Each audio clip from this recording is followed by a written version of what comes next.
Well, good evening and welcome to the Yahowah vlog. I'm about 7 minutes late, and it's entirely my fault. I've got so preoccupied in things that I was examining that y'all might need a new Yada. You might be able to go to Scratch and Dent. I don't know if they have those stores still across a country, but you might find a replacement up there. Hello, Kevin. It's good to see you up there. You look like you're in your woods. This is Kirk's woods. Kirk painted this. Yeah. Oh, those are Kirk's woods. Okay, those are some massive old trees. So you're back in Kirk world. I'm in Kirk world too. You can see. Well, we have the old tree in the sea here over my shoulder. Hey, Kirk, you're looking much better. How you feeling? Thank you. I'm doing all right. Thank you very much. Yeah, that sounds like really enthusiastic, huh? Otherwise, it hasn't changed much from last week. It's moving along. We're progressing. We are progressing. Are you pleased with the development of your glossary and translations and Dead Sea Scrolls and all those tools? No, I'm flabbergasted. I think this stuff is great. Yeah, it's really progressing. We're making a lot of progress right now on the timeline. We're adding things to it. Leah's getting it all dressed up. And I don't know if you've noticed, but we have Ask Yada now. We have an embedded AI in the site. So we have an Ask Yada engine, and our next big project is now that we have completely redone the site. There's no more what was the WordPress was the plugin that we were using there for a while. No more WordPress involved. It's all proprietary code now for the site. But we're about ready to make some big changes, particularly with a sense of community, so that we can take our act and have it entirely online, because there really isn't a whole lot of value in continuing to play in Facebook and X.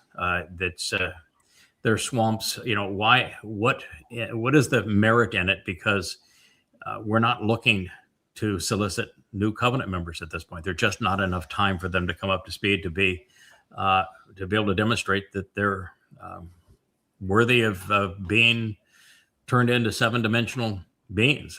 God's not going to take that risk, not at this point.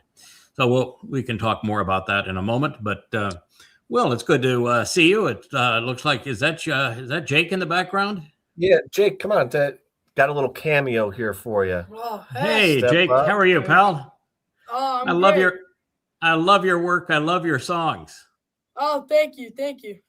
Yeah, you are. I told your dad that he is only the second most popular O'Brien in the Covenant family. It's true. Happens everywhere I go with them. Everywhere you go. Yeah, you are. You are. Hey, I take the back seat. Yeah, an absolute favorite. Are you going to join us for the show? Yeah, he'll be here. Yeah, I'll be sitting around. Okay.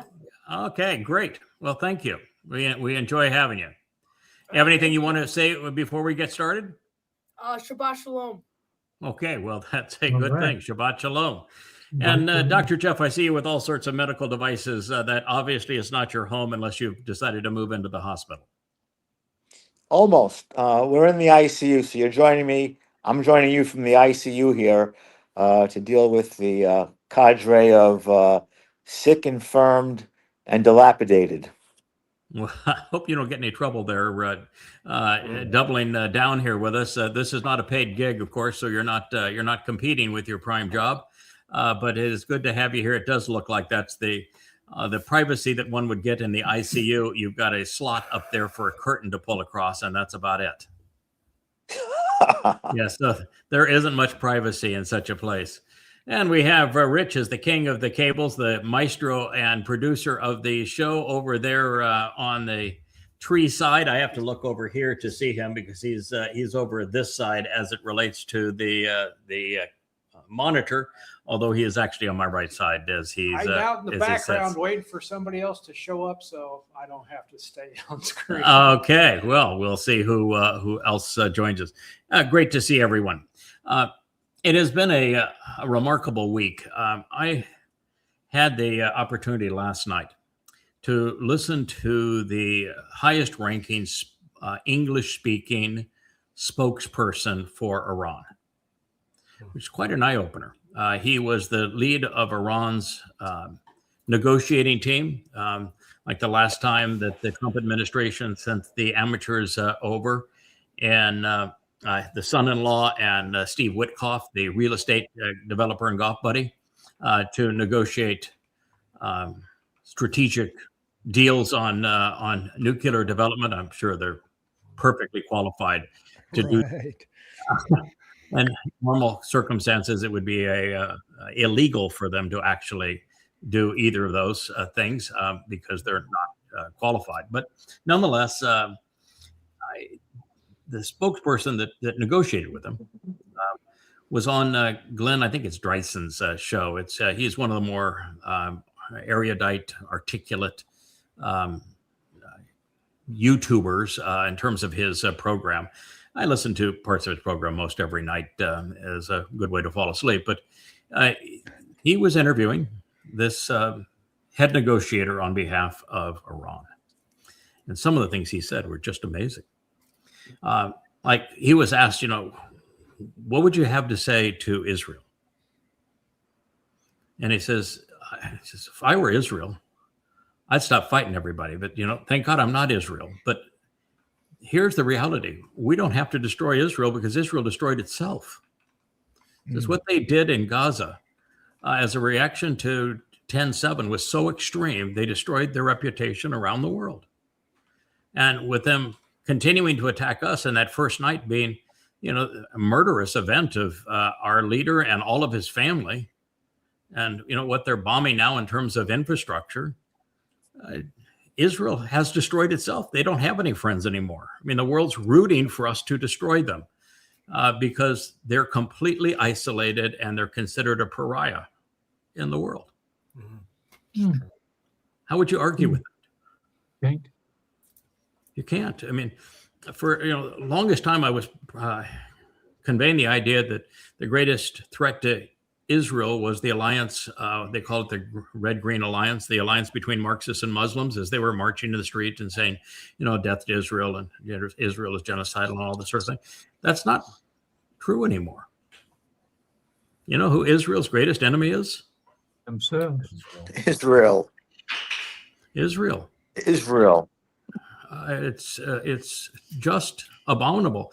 And you've probably noticed, I'm not spending much time on social media these days because I just don't see any purpose in it. And we'll talk a little bit about that in a moment. But when you look at posts from Israelis, they think they're doing this great job. They think that they're fighting the terrorists for the world and that they're winning and that this is going to be wonderful and they're still going to get regime change and everything is just peachy keen. But God, that's just not the case. Trump administration is so desperate for a way out of this that they're negotiating with Putin. They're saying, we'll relieve all of your sanctions and everything else if you can give us a way out of this. I mean, they're begging Putin to find a solution.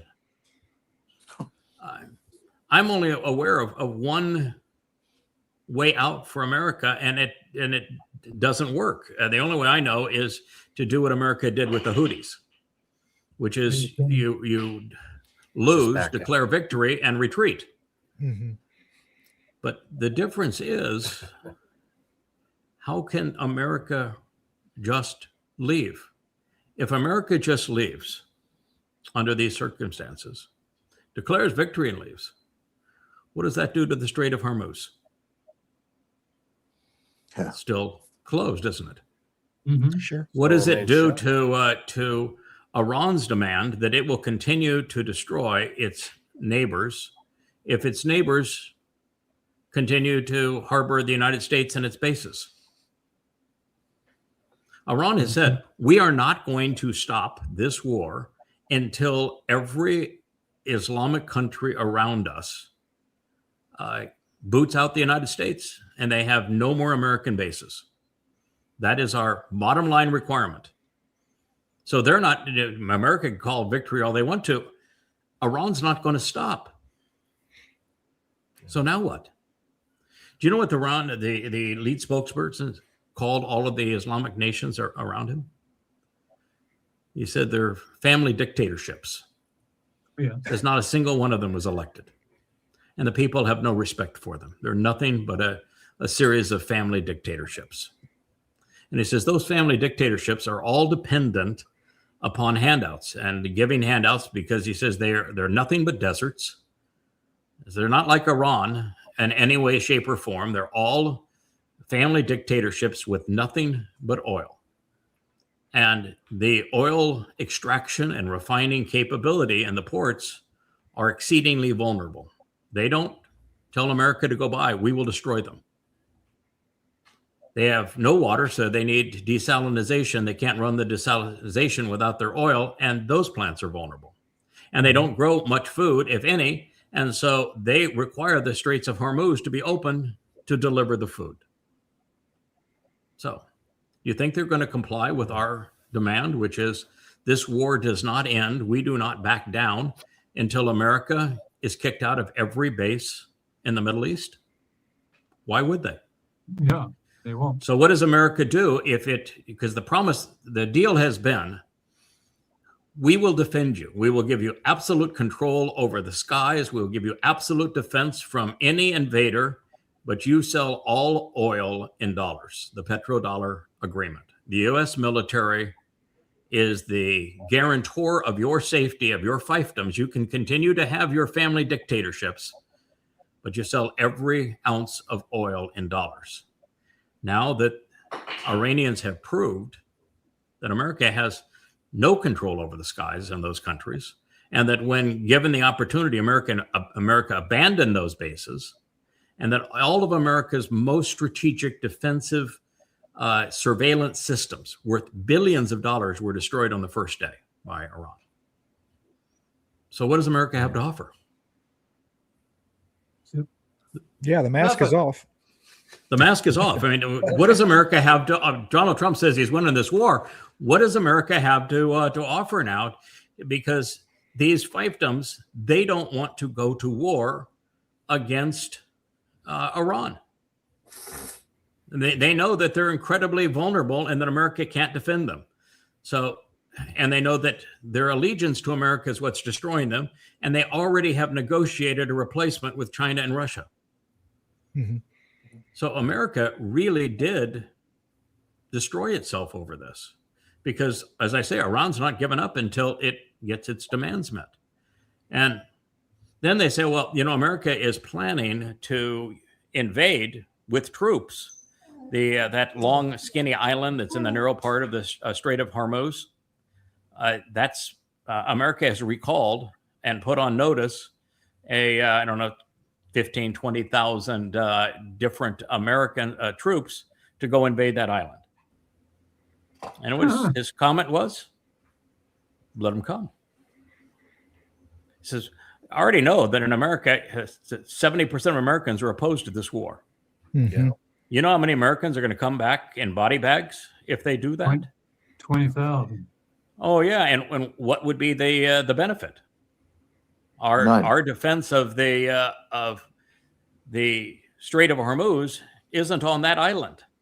Our defense of the Strait of Hormuz is the thousands of fast boats that we have, both remote control and piloted, that are underground and bunkers on the coast that come out at night unseen.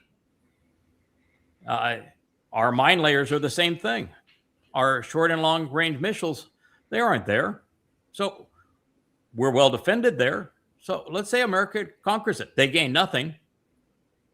And then we're all in.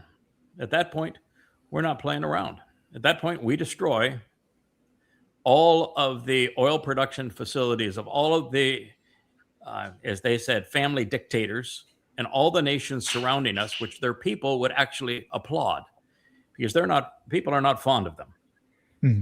We destroy them all, and now there's no petrodollar. You know how fast he said the United States economy is going to crumble?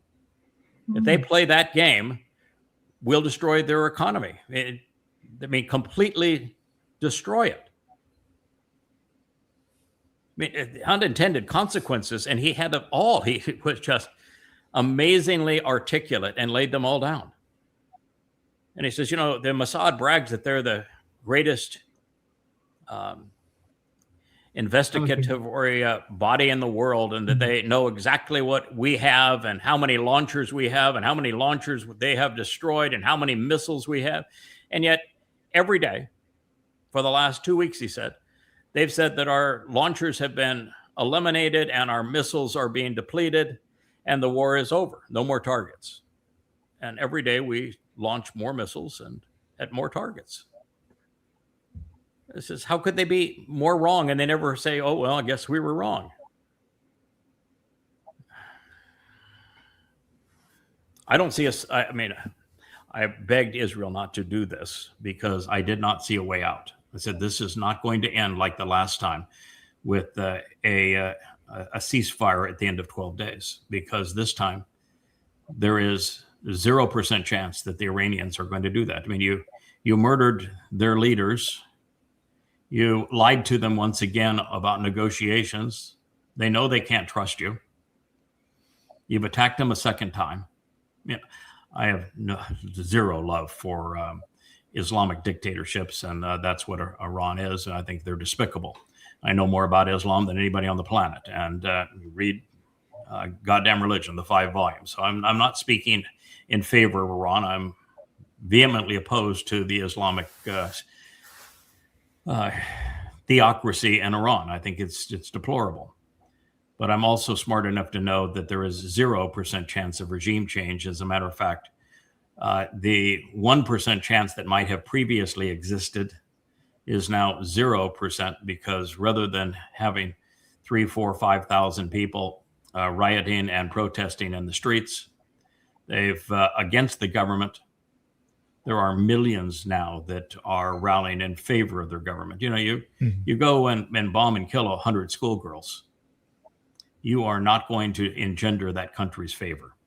You bomb them every night. You bomb a refinery right next to Tehran so that the city is soaked in toxic rain. Mm-hmm. They're going to hate you. And so this idea that America is going to have any influence there, none. You think America is going to invade with troops? Yeah, what do you think Trump's chances would be if they did that? In fact, the Iranian spokesperson said, I can guarantee you this war is going to last to the midterms in America. What Wow. then? He says, you'll have no support. I mean, yeah, he says there's some MAGAs that support Trump that are religious zealots, but other than that, there'll be no support. Oh, what then? The economy will be in ruins. So it was so easy to predict this result. We talked about it on this program over and over again, that this would be the result if they did this thing. And they're supposed to be smart people, and they went and did this thing. And even now, they don't know the consequence of what they have done. I mean, we knew because, we know, we're 70 days now from the time of Israel's troubles. But did you think that Israel would be the biggest cause of Israel's troubles? I would have thought that the Muslims would have been, but they're not. It's Israel. You know, and we're dedicated to Israel. We love Israel, but not the government. So any thoughts? And you, I was tardy to the show because I was so preoccupied. That you're right. Israel put themselves in this position. This isn't something that happened to Israel. 10/7 was. And looking back, I mean, it was sort of an evil stroke of genius. They did lure them in. They leveled Gaza. And so they set the stage from going forward. They have no political capital. They have no credibility. They have no room for error. And as we make the mistake of bombing a school in, where they just bombed, that's going to come back to Israel. Israel's going to be blamed for the school bombing. Well, actually, that was a cruise missile, and so it was. Even though Trump says, "Oh, Iran has cruise missiles too," no, they don't. Not Tomahawks. That was a Tomahawk. They've actually got a picture of it going into the school. No, right. America did that. First day of the war. But one of the things that the spokesperson also said, Will, is that says one of the things that Israel doesn't seem to be aware of is that not only around the world do they have no support, their support is almost gone in America. He says the last vestige of it was the Republican Party. And he says now the preponderance of young Republicans are opposed to Israel. And part of what you say is true. Netanyahu and Israel cannot be blamed for that, the misguided or improper targeting of the cruise missile that killed the girls at the school. Correct. Israel is being blamed by virtually every pundit, everyone. I can't find a source of news that isn't blaming Israel for yanking Donald Trump into the war. They have it upside down. They think that that Netanyahu controls Trump, as opposed to the fact that Netanyahu is a vassal of Donald Trump. He is his stooge. He's his little monkey on a string. Yeah.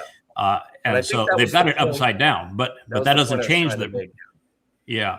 The point is that the overwhelming preponderance of Americans now see that this war, which is going very poorly, and there is no way out, and it's going to have exceedingly harsh consequences. They're going to blame the war not on Donald Trump. They're going to blame it on Netanyahu. I have two questions real quick. Yeah, please. Well, the first thing is, isn't this really the plan all along for the Trump and Hasatan? I mean, they think exactly the same way.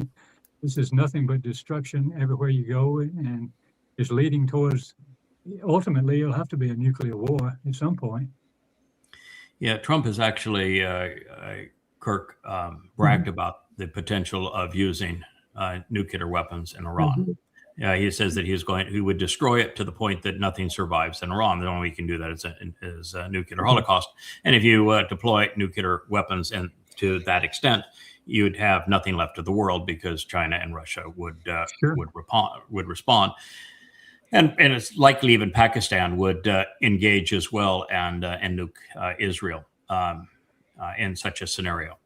The point is that when a year and a half ago, when we just based upon what the prophet Yahowah had to say about the person and nature of the individual, the fact that they are arrogant, that they have deployed their navy around the world. They're known for their whirling wings, their attack helicopters. They are claim that they're the boss of the world, that the world has to do what they want them to do. They're the ones who sell Israel's enemies most of their weapons. And it spoke of that person and country betraying Israel in conjunction with the celebration of Shabbat 7 years before the Messiah Dowd returns with Yahowah. That is just 70 days from now. That would be the 22nd of May of this year. And so all you had to do is to say there's only one country that fits that, and there's only one person who fits that description. And the timing is now. We started talking about this almost 2 years ago.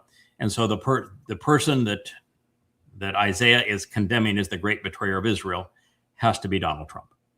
And then we went back through and reanalyzed everything that Gabriel, who is Dowd, the Messiah, had to say, and Michael, who is the one who knows about God, Yada, had to say through Daniel regarding the nature of this individual who is described as Donald Trump, sexually perverted, egomaniacal, exceedingly deadly, the goat comb over hair, very long on days, exceedingly old, who forms all these alliances around the world and yet is traitorous even to his own allies.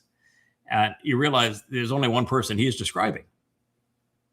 It's Donald Trump. And then in this show, I think it was just a week ago, we were dealing with Rahab. And there's 4 prophecies about Rahab, and Rahab is the integration of Satan and a human being. And the way Rahab is described, every adjective of Rahab, every context that Rahab is presented in, there's twice in Isaiah and twice in the Psalms, it describes Donald Trump. So Donald Trump is Satan in the flesh. He is the person that Christians know as the Antichrist. He's the great betrayer of Israel. Israel has put themselves in a position where they are a vassal of Satan. That's what they have done. And they worship now Satan. Satan's popular. They view him as he was the second coming of Cyrus. Now, Cyrus was quite an egomaniac as well. And he ended up conquering Babylon because he bribed everybody. So it's, not far off. But one of the things, we know a lot about the adversary. He is deadly. Trump is deadly. He is deceitful. Trump is deceitful. Did you hear him in his last speech where he was bragging about the name that he chose for this particular attack and how he just loved it and couldn't wait to celebrate it, and how he came up with the name? It was really, it was so satanic. You're just saying, wait a minute, thousands of people are dead. You've destroyed America's reputation. You put America in an impossible position, and you're celebrating this. Have you no conscience? So yes, this is exactly what you would expect from Rahab, from Satan as Donald Trump under these circumstances. So yes, what we're getting, Kirk, is hundreds and hundreds and hundreds of affirmations that our declaration now almost 2 years ago that Donald Trump is the great betrayer. He is Satan in the flesh, that it was right on the mark. And it was frightening to say at the time because he hadn't done enough to engender that conclusion. Prophets were clear, it had to be him. And he was also so old, how was he even going to survive another 8 years at that time? 7 years now. Well, we're witnessing it. So how does that get him to 2029 in Jerusalem if it's not some kind of nuclear event, or is that a automatic? Yeah, it's 2030.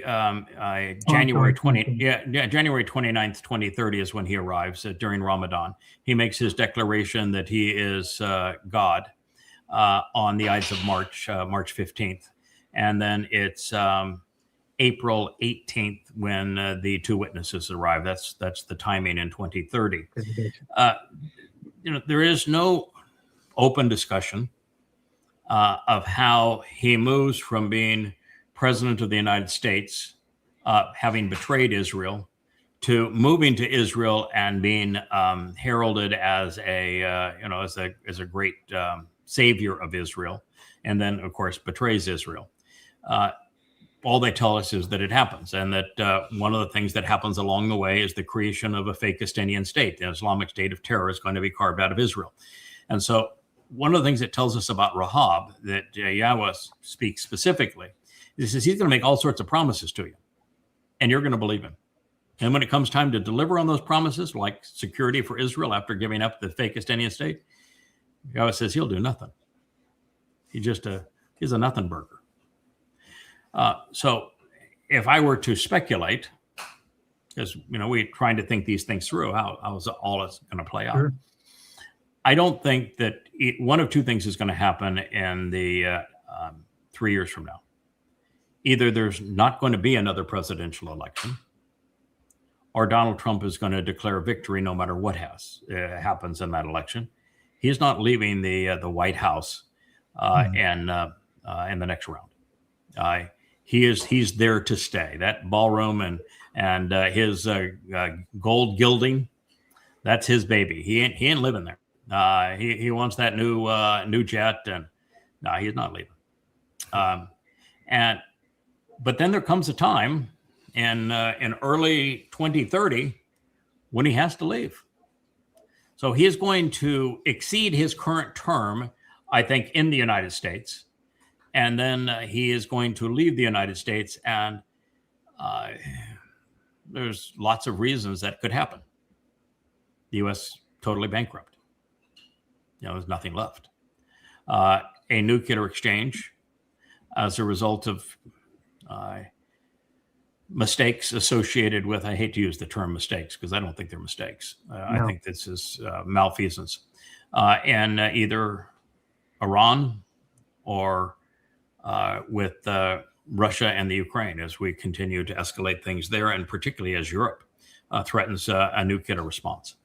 So either of those two, or we continue to be belligerent with China, or China finally just says, we're going to take Taiwan, and the United States has already lost in Iran, and lost to BRICS, and can't afford to lose Taiwan, and can't defeat China militarily. So there's only one weapon that America can successfully deploy against China, and that's our boomers, our nuclear submarines. That's the only weapon we can deploy successfully against Russia, is our nuclear submarine. So is he diabolical enough that he would sacrifice the U.S. to save face and blow it up? Yeah, he is. And all the little Christians would still be praying for him, laying their hands on him, praying for him, man. Christians are amazingly easy to fool. So it could either be the bankruptcy. It could be that that he is finally impeached, and he has no authority. It becomes too miserable for him. The United States, the only country in the world that will still tolerate him, will be Israel. They don't have any other person to tolerate, and they've had so many promises from Trump. They will maybe continue to believe that he's their savior. But he does leave the United States in January 29th of 2030, and he comes to Israel. And so it could be that he finally burns too many bridges politically, and he is impeached. It could be that the U.S. is essentially destroyed in a nuclear holocaust. And it could be that this malfeasance with Iran bankrupts the country. And as a bankrupt country, there's not much fun being president. Yeah, I see civil war as a possible. If the midterms don't get his way, they impeach him, and then he decides, I'm not leaving in 28, and people are upset enough about that there's that left-right balkanization that he has to flee Washington, and Israel takes him in. Europe's not going to take him in, that's for sure. After the nonsense over Greenland and everything, I wouldn't be surprised that Europe wouldn't nuke the United States at some point. Just yeah, that one would surprise me. But clearly, Canada and Europe will only give Trump lip service just to avoid his ire, while doing everything they can to form deals now with India and with China and even Russia, particularly now with the Strait of Hormuz closed. Yeah. Europe freezes to death, their factories shut down, and they have nothing if they don't start buying oil from Russia, which is why the sanctions on Russia have to come off. This war was better for Russia. It's such a boon to Russia. It's hard to imagine that America could do something that would be this advantageous to Russia. And, all of the little numbskulls, the Lindsey Grahams and the Kellogg's and the like that have been on the airways, we're always talking about what a brilliant strategic move to decapitate Iran and to take Iran from China and Russia. No, it's what they did is they gave the Middle East and the petrodollar to BRICS and to China and Russia, and grossly enriched Russia, while turning the world towards China in terms of business. So I don't see it.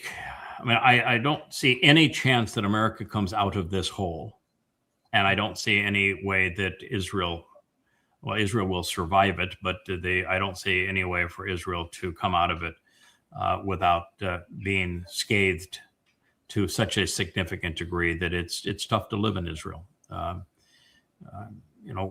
What the things we don't know is really how badly Israel is being pummeled. There are people that post and say, "Oh, it's not nearly as bad as the last time."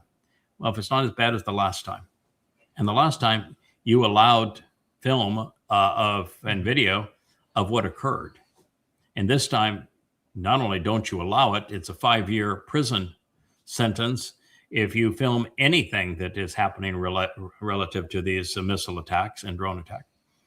We don't know. I mean, I've seen, but what you would assume is that that all nations, when they're fighting a war, are keen on releasing any good news as propaganda. Sure. And they are keen on covering up all news that's bad. And when they're not showing anything that's happening inside of Israel, what do you think? That's bad. Is bad. I've seen, sorry. I've seen some really, just one second. I've just seen really effective, credible sources talk about these cluster bombs and how the cluster bombs have spread out and what they have attacked. And boy, there's a lot of very solid evidence that Israel has suffered a lot this time. But as I say, we'll have to wait and see. The other thing that they say is that the U.S. bases across the Middle East are essentially destroyed. Wow. Yes, Kirk? I was just going to ask, is there any, for those of us who have Yehudim children, whatever, Sylvia's children, friends, should they go to Australia? I mean, it scares me to death with America. No, absolutely not Australia. No, I think that that perhaps the second safest place for them is the United States. And what Yahowah ultimately says is the only one place where you're going to be able to survive at all, and that's Israel. That's one of the strange things about all of this is that even though Israel is being attacked and it's going to be rough for Jews and Israel, the reason the Holocaust happened is because there was no Israel. No. Mm-hmm. And so Israel is the last bastion of safety from anti-Semitism in the world.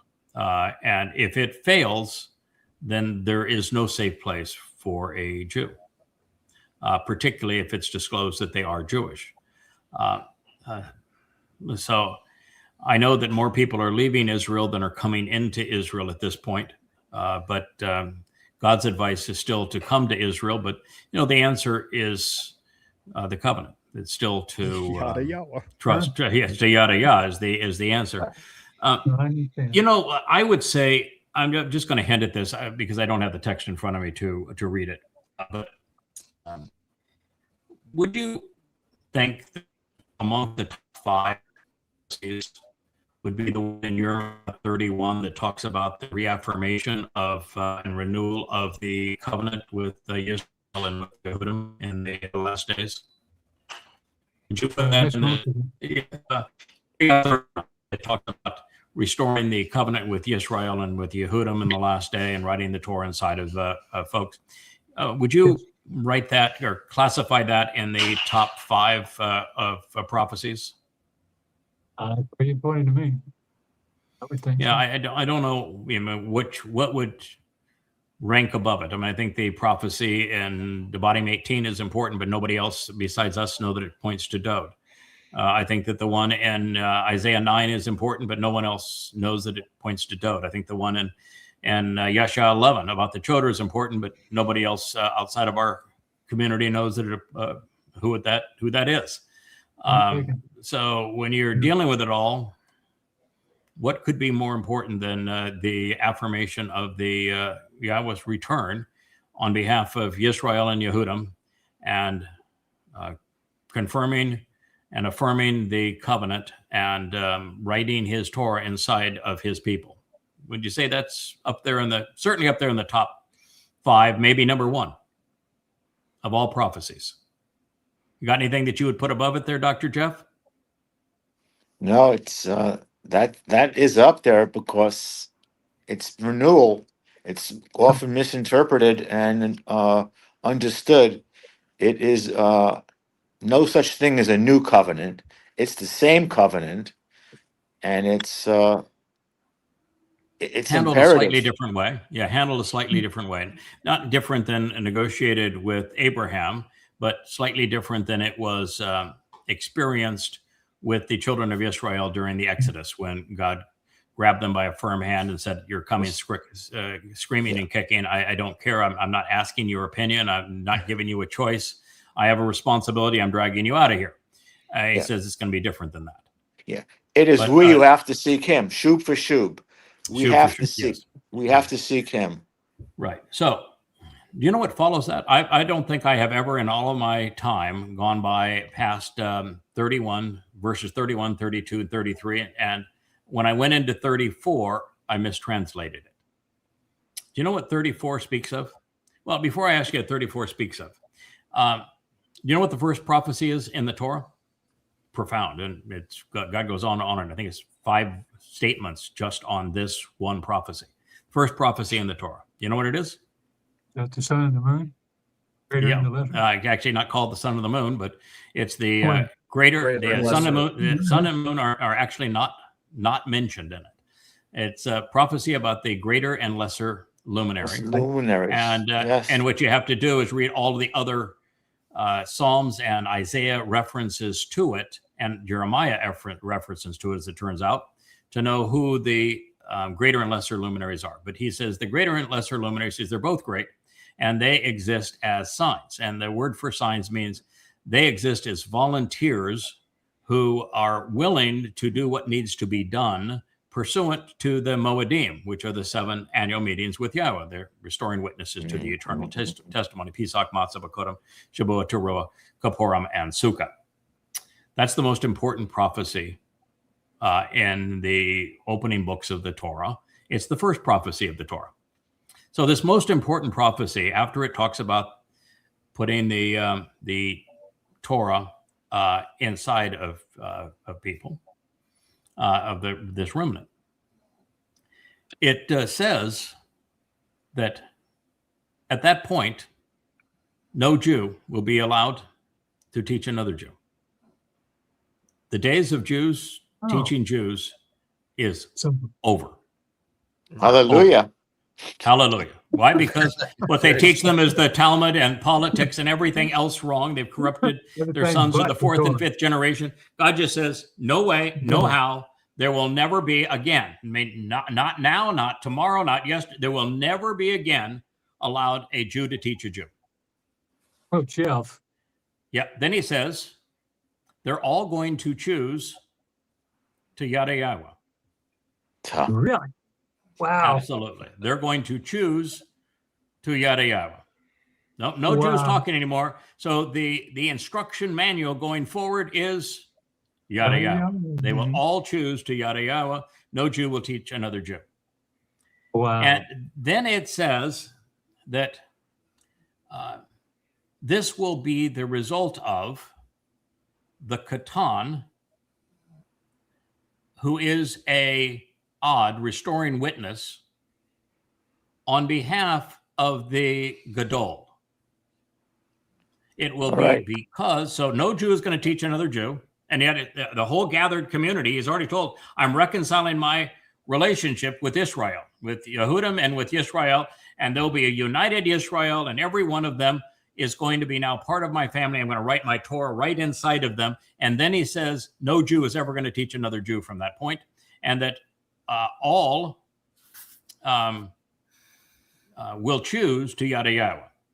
And then he says, this is going to be because the Katan, as a restoring witness, is going to do this on behalf of the Gadol.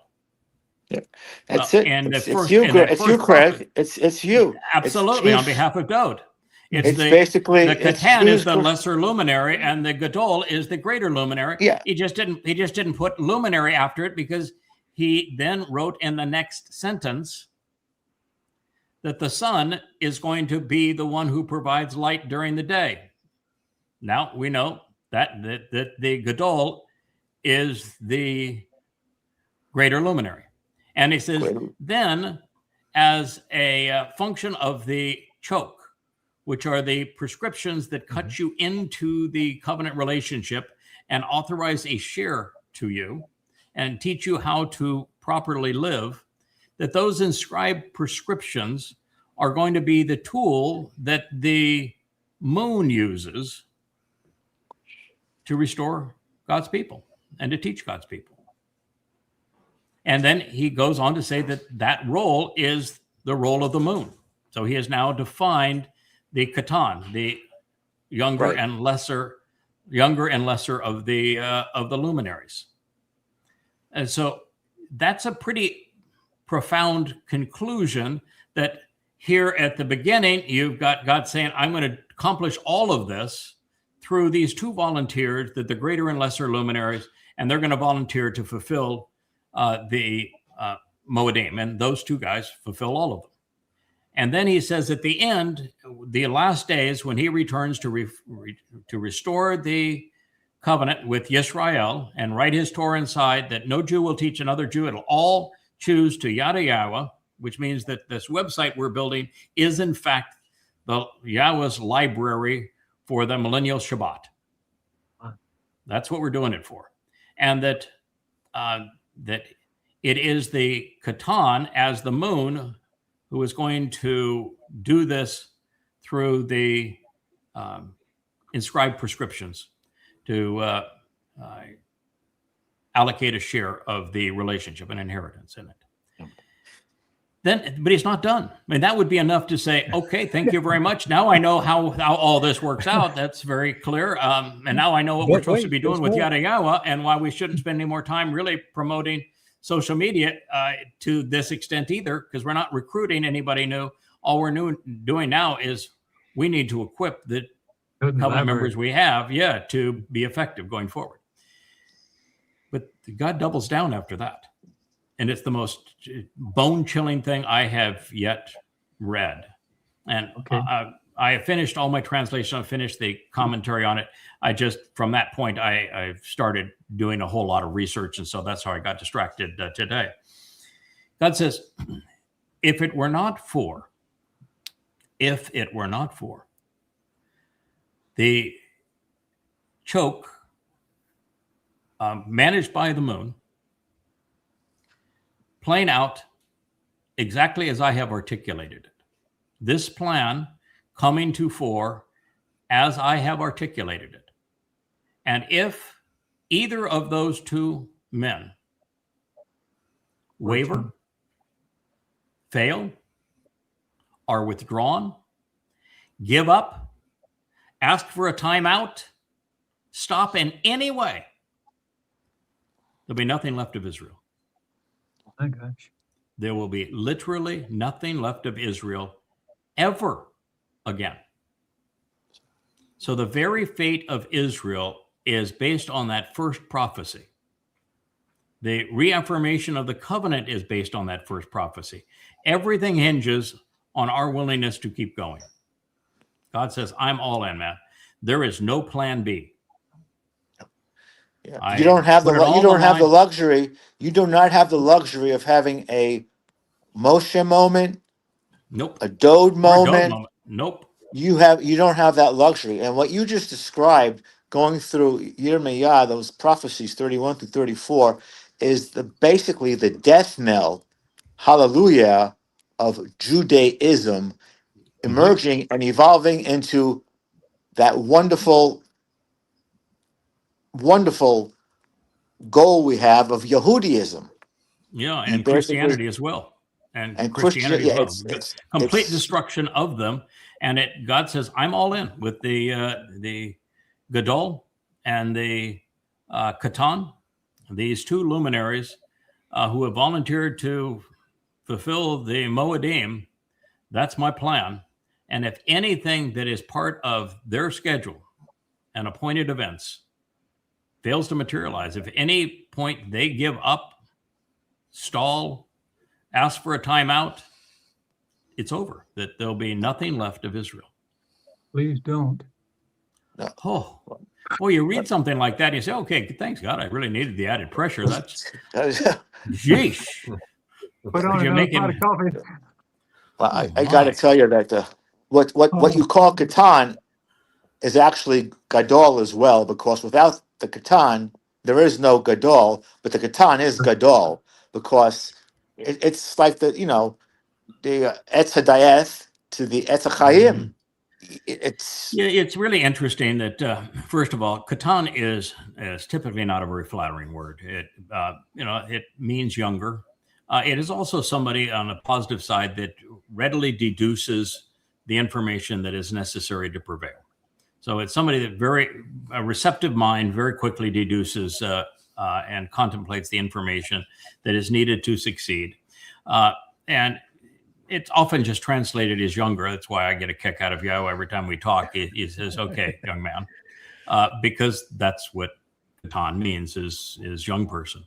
And it's chronologically younger because as I've gone back and doubled down to determine, well, how many times has Dowd's soul been deployed? And when was it deployed? And how many times was my soul deployed? And when was it deployed?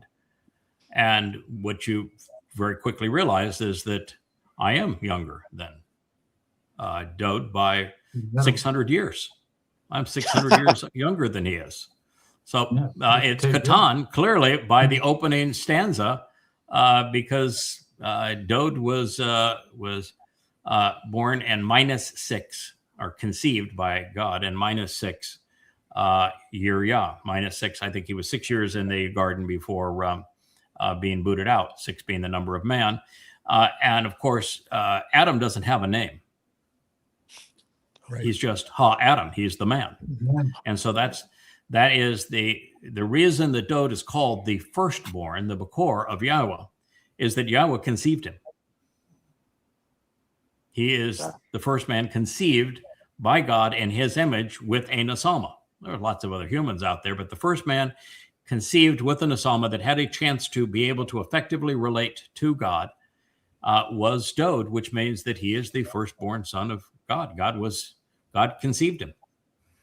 So now we understand why he's the firstborn. Now we understand why he doesn't have a name. He's just the man, and why he is the Gadol. He's the older one. Although there are multiple times in his life that I serve as a surrogate father and as his real father. Yeah. Yeah, I'm his father twice. He is my son of natural birth twice, including the most important of them. We will pursue the prophecies that explain who the mother and father were of the kinsman redeemer when he was conceived to fulfill the Moed Mikre, Pesach Matzah and Bakurim in 33 CE, because he makes it emphatically clear he was born the old-fashioned way.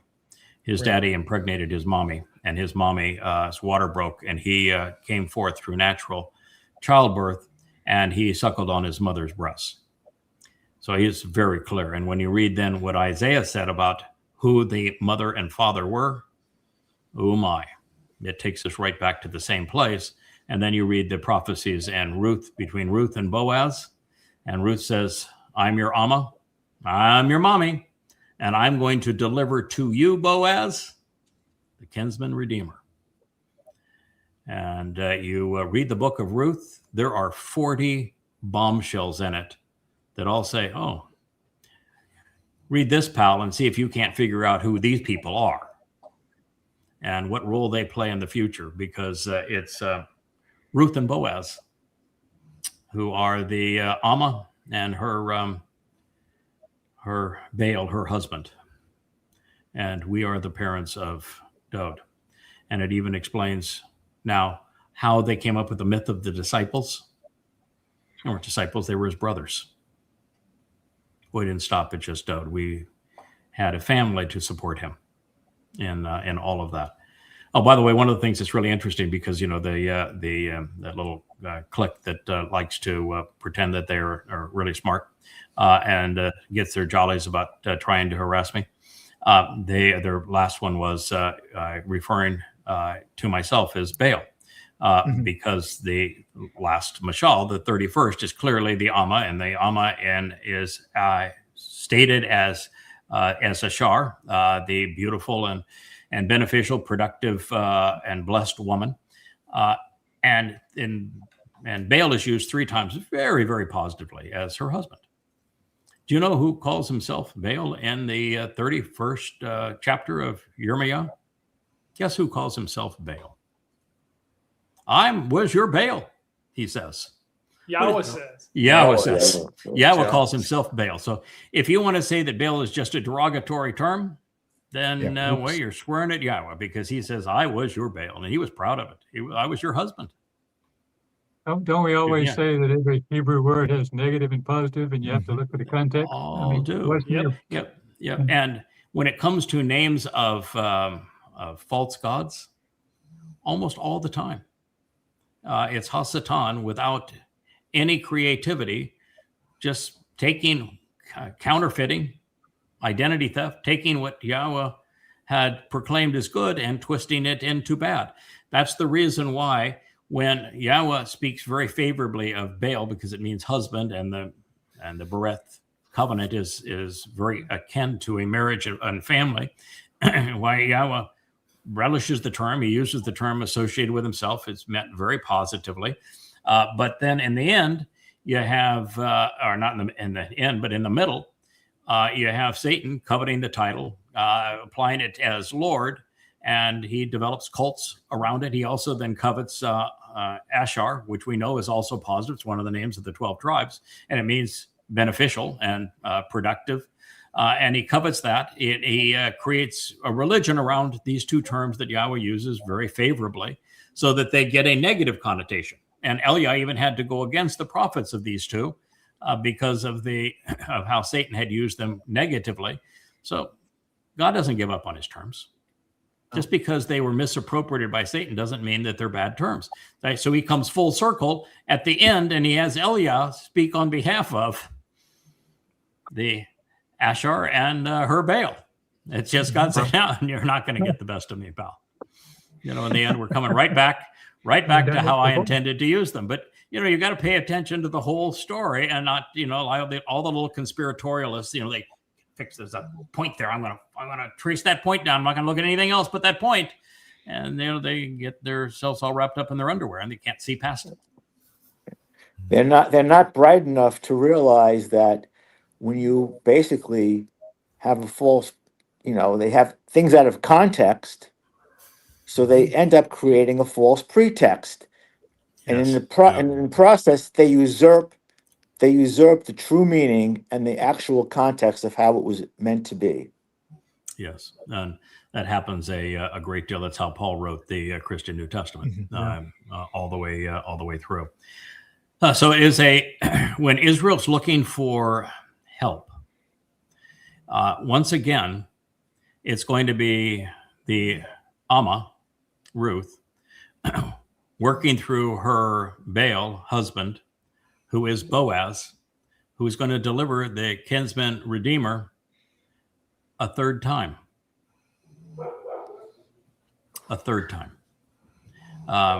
We saved him from himself and around 1000 BCE, when Dowd fell off the wagon completely fell off the wagon at 56 years of age, and rectified that relationship with Yahweh. So we saved him then from himself. We delivered him so he could fulfill Pesach, Matzah, and Makodim in 33 CE, and supported him all the way up through that process, and more than just oral support. I'll tell you that. And then now we're delivering him all over again. That's the whole purpose of what we're doing. We've restored his reputation, restored his name, and made it possible for him to return, and we'll continue to do that all the way through Towrah in 2033. We'll get to deliver him 3 times. God, it's really clear when you read now that you know the clues and how he uses his words and his people, and God's so effective at saying this is my plan, and these are the folks I'm going to work through.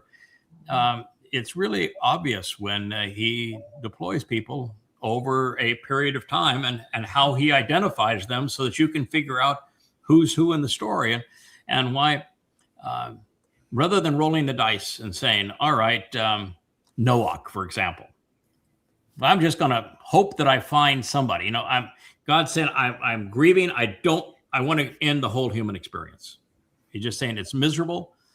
People are disgusting. I want to end the whole human experience of humans with an Asalma. It's over. And do you think that God's going to say, all right, it's going to be over, and I'm going to do nothing other than just end it, but I'm going to put all my eggs in a basket of somebody that I would have had no way of knowing, and he would have had no way of knowing me whatsoever. There'd been, at that point, the one person who had known Yahowah had been Adam Dowd, and he's now dead. And the only person that paid any attention to what Adam Dowd had to say, I met him when he was 8. I met him when I was 8 years old, and I spent 300 years with him.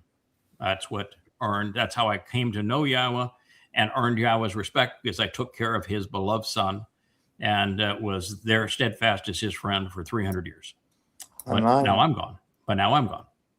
So how would Noah come to know Yahowah? There's no way. None. And so you think God's going to go all in? I'm going to save the Salma man with, count them, 8 people. I'm going to solve the Salma man, but I'm going to do it with a completely untested soul, somebody that I've never done anything with, and I'm just going to hope it's going to work out. No way. So I know who Noah is. Not my first time on a boat. And I came to know who Shem is because the name tells us that, well, God got to know Adam somewhat. It was not a very good experience in the garden. That's where you got to know Dowd. But he's not going from the garden, which turned out to be a failure. You're out of here. I can't trust you. To going in with an 8-year-old boy who hasn't proven anything yet and saying, that's my guy. I'm going to go all in with him. You think that's going to happen if he doesn't have any other experience with Dowd? No, not anymore. No. Exactly. Shem. The name is Dowd. Dowd. Shem is Dowd. Mm-hmm. Yep. It's one of Dowd's 7 deployments. And so God does not roll the dice. Einstein was right. God does not roll the dice. He finds people along the way. From what I can tell, there's 5 souls. And I'm likely there's others, but I know of 5. And those 5 are deployed multiple times because God says, there's something about that guy or that woman. I just like him. I mean, I think I can work with him. I think I can trust him. You know, he's maybe a lovable rogue. He may be aggressive. He may be harsh. But yeah, I like that stuff. You know, I need a fixer. There's times when we got to get it done. Noah, man, there was no plan B for Noah, man. That was it for Nasalma, man.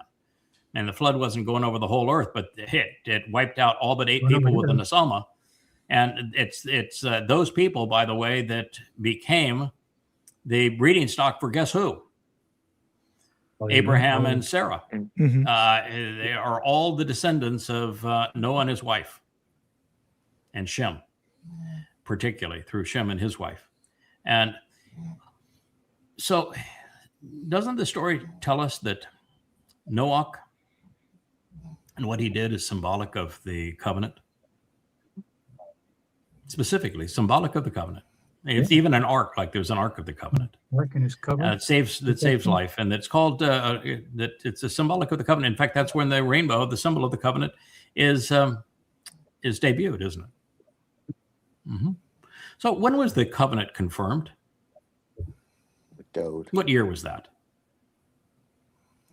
33 CE. No. When was the covenant confirmed? 1968 BCE, which was year 2000 Yah, wasn't it?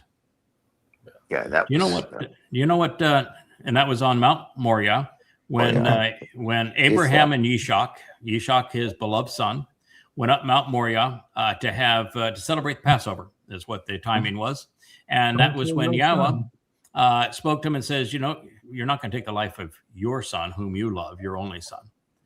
I'm going to provide the lamb, which means it's my son, whom I love." And so there you had Dowd representing the lamb, and you had Yahowah, and you had Abraham, and you had Yishak all there. Guess what year? So I've told you that year was 2000 Yah, 1968 BCE. When do you think was Noah's final year? Who do you think he got his last chance to supervise and witness before signing off as captain? I would say that probably that year, right? Simultaneous. That is exactly right. That was the year. And it's interesting that his son, from being Enoch, Chanok, Methuselah, the longest lived human. Do you know what year that he passed away? No, I The don't. year of the flood. the year of the flood. And then Noach, the captain of the flood, who is the symbol of the covenant, he lives all the way to the confirmation of the covenant in year 2000, 1968 BCE. When you start seeing things like that, you say, okay, what are the odds that that's a coincidence? None. No, none.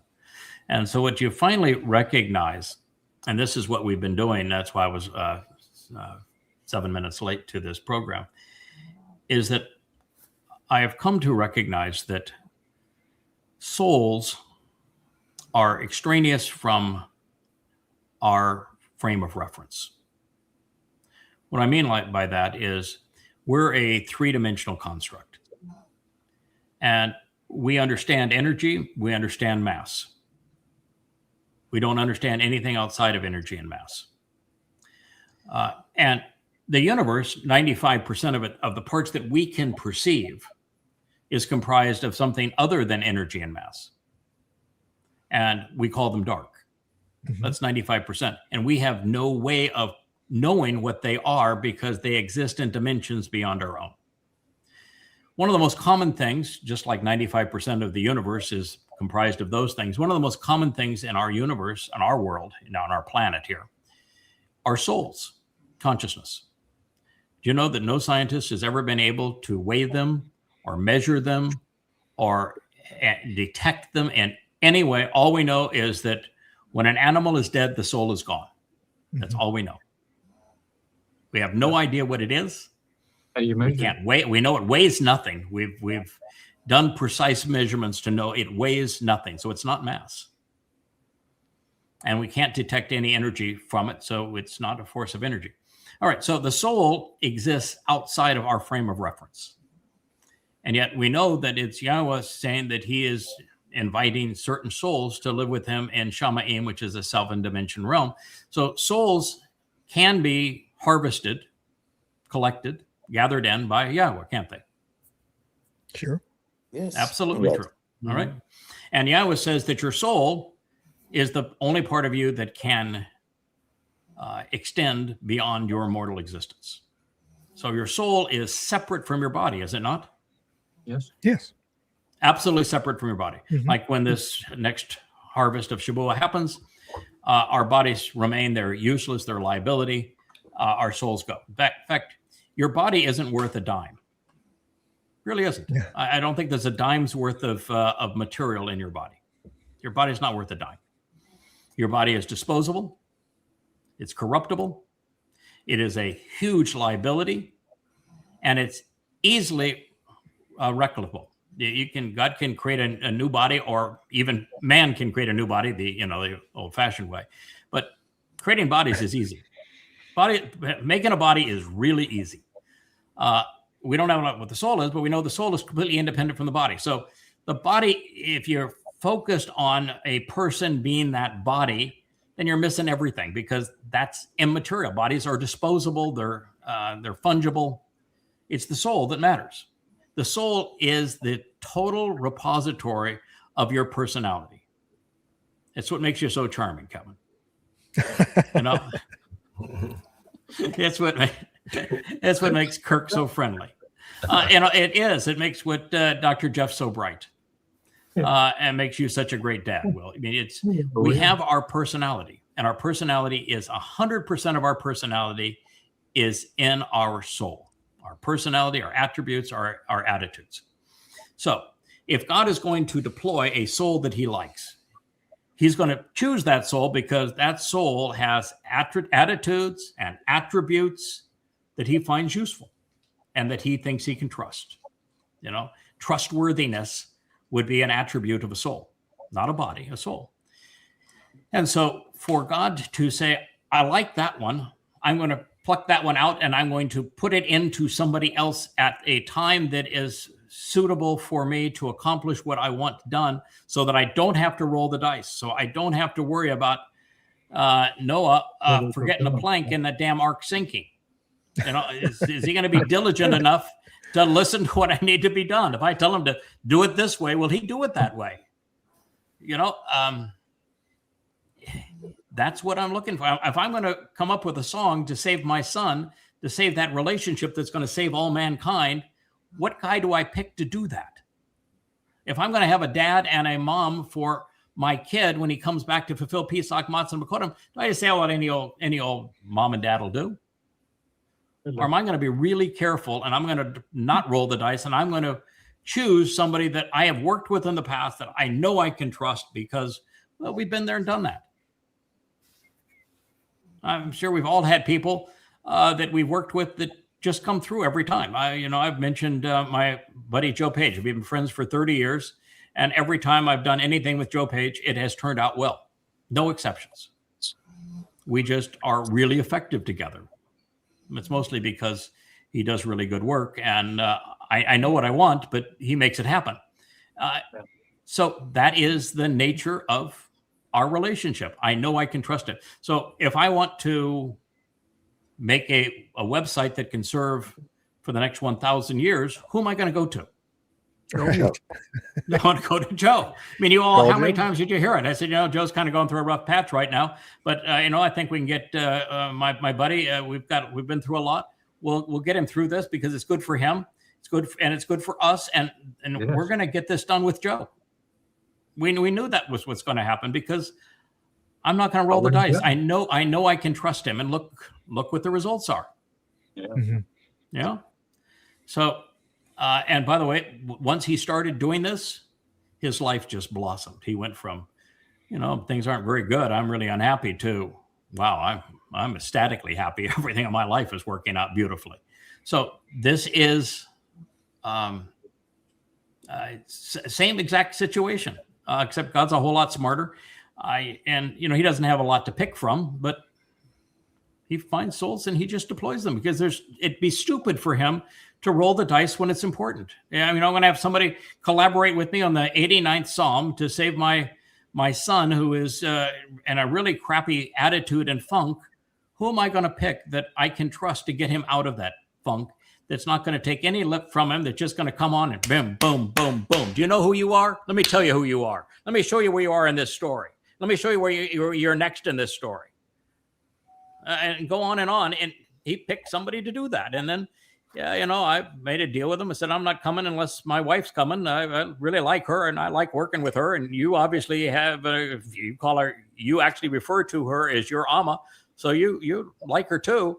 So she can be the team here where, she's going to be a little softer. Not a lot softer, by the way, but a little softer anyway. She's awfully smart.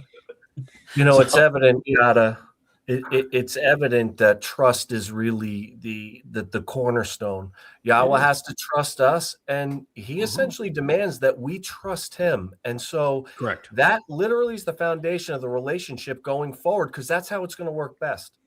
And so is why we have decided that outreach is no longer productive. We'll start outreach again in 4 years. When we return and we work as a team supporting the mission of ElYah and I as the final witnesses, and we're going to go all out in favor of Israel 4 years from now. But between now and then, our job is to build trust among one another, to build up our common knowledge so that we can be more useful and productive as teachers, for us to galvanize our relationships and it's not now just Yahowah trusting us and us trusting Yahowah. It's also us trusting one another. Yes. So that is where we are. And the present family that is here is the family we're going forward with. We're not soliciting any newcomer because it would be reckless to do so. There isn't enough time left. Even if the Shavua harvest is a year and 3 months from now, as opposed to less than 3 months from now, there is no way that they're getting up to speed. So they actually learn what they need to know, respond, engage, and then trip up and fall and get back up and prove that they're good to go, that they can be trusted with what God has to offer. Because he ain't empowering anybody to 7 dimensions with all the responsibility. When we become 7-dimensional beings, you can talk to something and you can transform it. Yes. All right. You could talk to that painting that is Captain Kirk's painting behind you and say, I want that to be my backyard. And you can make it your backyard. It is. I can say, I like the coast that you painted there, Kirk, instead of the one I'm looking at over here. Get that tree. I want that same tree, and I want it right here on this coast. But I just want the color and the warmth of the water that we've got here and a nice sandy beach. But that's what I want. And you can talk it into existence. Wow. So under those circumstances, the last thing we want God wants to do is to take somebody in that would talk and do something inappropriate with a black hole, for example, or a quasar, or a supernova. He's not going to trust anybody in the seventh dimension for all time unless you've shown that you're observant, you're thoughtful, you're responsive, you're reliable, and that you trust him and he can trust you. And that is the story that is being broadcast on all channels through these people, is you need to be trustworthy. And I was considering today Dowd's father-in-law, not Dowd's, but Moshe's father-in-law, Yisra'el. And he is, first he befriends Moshe. When Moshe was running for his life, he took him in, gave him his daughter, Zipporah, and some sheep, and said, your home is my home. While you're here, you're with me. And it was wonderful to him. And then when Moshe came back after multiple meltdowns, both with the children of Israel and with Moshe too, Moshe had a meltdown long before the plagues even began, telling God, you don't know what you're doing. You're a complete failure. You told me that you were going to bring these people out of here, and so far you've done nothing, and all you've done is make their lives worse. It's probably not a very good start to the relationship. And it wasn't very long after that, God says, I'd just as soon kill you as I would to have you go forward. And it was Sapphira that stepped in and said, you idiot, it's because your son's not circumcised. Would you please? Well, you won't take care of it. I'll do it. So Moshe didn't start off very well, and he didn't end very well. And he wasn't really all that great in between. But it was interesting that when Yisra'el saw Moshe again, came back to Towrah. God said, one of the miracles I'm going to have is that when you come out of Egypt, you're going to come right back to this mountain. This is where we're going to have our powwow. And probably didn't use the term powwow, but none of the rest of it's true. And so he met with his father-in-law again, and his father-in-law said, I've been watching you. Yeah, you're doing this all wrong. Father-in-law took a executive managerial approach. He says, what you're doing is you're spending all day and all night listening to every little thing, that's every little argument that these people have. You can't be productive doing that. This is nonsense. He says, let me tell you how this works. You do the big stuff. Listen to Yahowah. Tell the people what Yahowah wants them to know. And you handle the big stuff, okay? You're with the big guy. We'll take care of the little stuff. You don't sweat it. We will have this org chart here, and we're going to have a team of people. And the team of people are going to be responsible for teaching, communicating, resolving disputes. They're going to be in charge. And you just deal with the big guy, all right? That's a big job, by the way. And we'll take care of the rest. What he's talking about, and Moshe, by the way, agreed and did it. He's talking about what we're doing here. Yeah. That's exactly what we're doing here. Except there's two Gadols. In our situation here, it's split between two, because Dowd is the older guy, even though I'm his dad, and I'm the younger one. But that's basically it. And you guys are the team. That's precisely what was set up in the Torah. That's God's not changing his plan. That's the plan. So yes, we are proving that we're trustworthy as a group, that we can trust Yahowah, Yahowah can trust us, and we can trust one another. I was going to say, it seems like go with what and who you know, and you will continue to grow. Yes, that is a Jeffism, and it's absolutely true. We're going to grow and cause others to grow.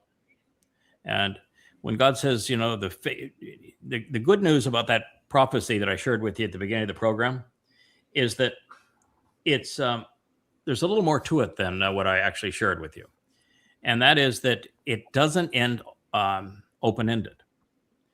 First of all, Yahowah has a dare. The next statement is actually a dare.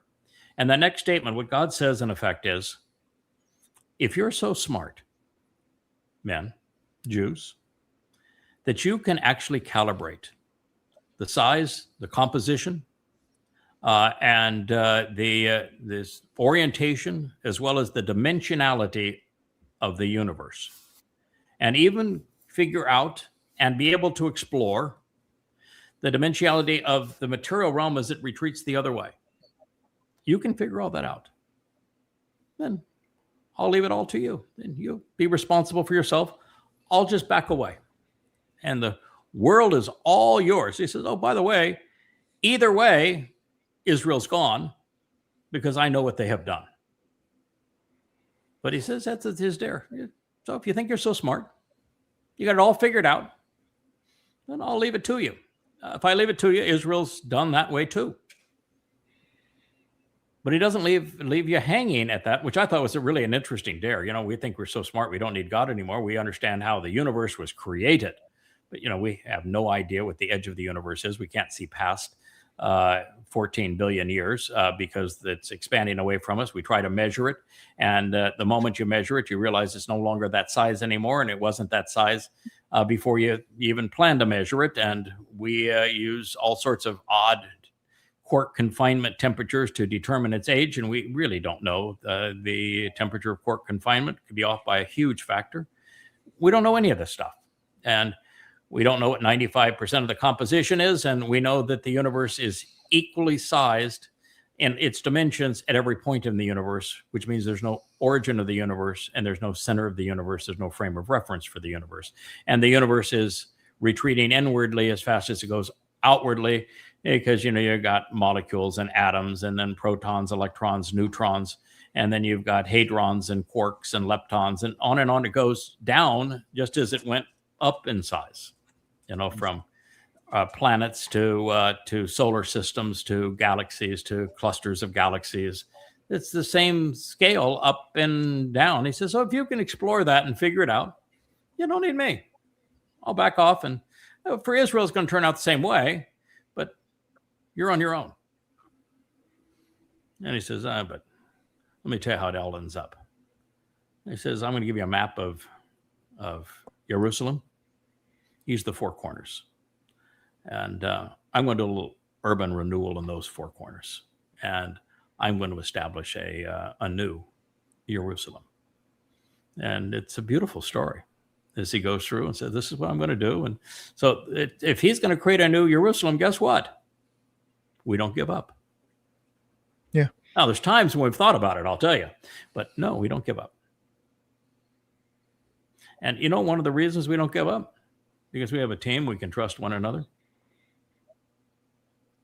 Because we look at what we're producing and say, you know, those Do You Yada ads are great. The songs are wonderful. The visuals behind the songs are wonderful. The invites that we're producing are wonderful. The website's wonderful. The translations are great. I mean, it just, our outreach has been excellent. We've grown tremendously in social media. We just reached a point now where it's time to focus on who we are and what is being asked of us. You know, Craig, we have to be chazak, but more importantly, without being perfect or pretty all the time, we've got to finish. We've got to finish it off. Get the job done. That is the thing that God's most interested in.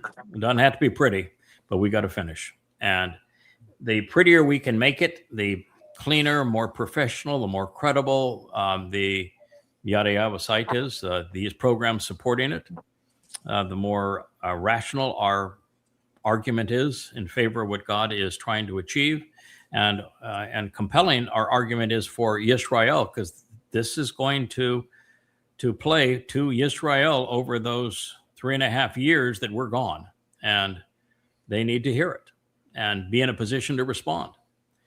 So our commitment is to finish the job, to leave as excellent and as a legacy that we're proud of, that God can be proud of, and said, yeah, you guys did exactly. In fact, you did better than what I expected. Nicely done. For a bunch of amateurs, that's pretty darn good work. And he's going to be sarcastic as all get out. That's who he is. In fact, you read the book of Ruth, and the entire thing is God is absolutely doubled over laughing. He says, I can't wait for them to figure this one out. I've left 40 clues. And he's just got to be just absolutely beside himself, doubled over with how obvious they were. And yet no one figured them out. But I think that he is going to be quite pleased with what we have done, and that we're going to have 3.5 years to improve it. And then we're going to get to redeploy, and we're going to finish that job. And then we have 1,000 years. I think the pace of that 1,000 years is going to be a lot different, though, even though God's made it really clear that what we're going to be doing, how we're going to work together, we have to still be effective as a team. And I think we'll be a very well-oiled machine by that time. I just think the pace will be a lot more relaxing. We'll have more time just to go off into a beautiful sunset and walk on a calm beach and enjoy picnics and rainbows and all sorts of things. So I do think there's going to be a little more quiet in addition to the noise.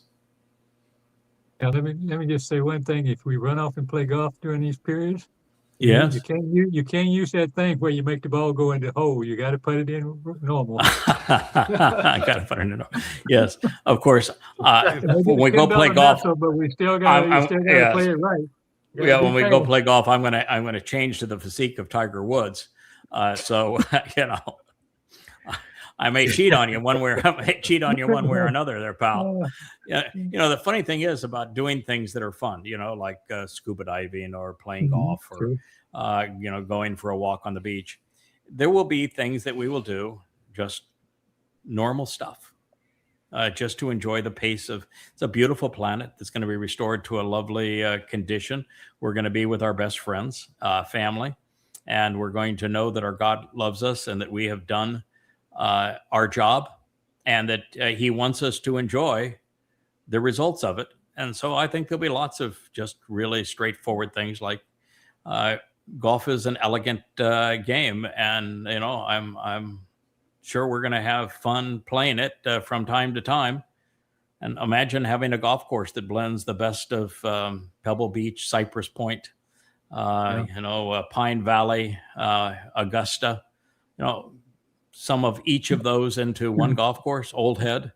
I think it could be pretty spectacular. And caddies.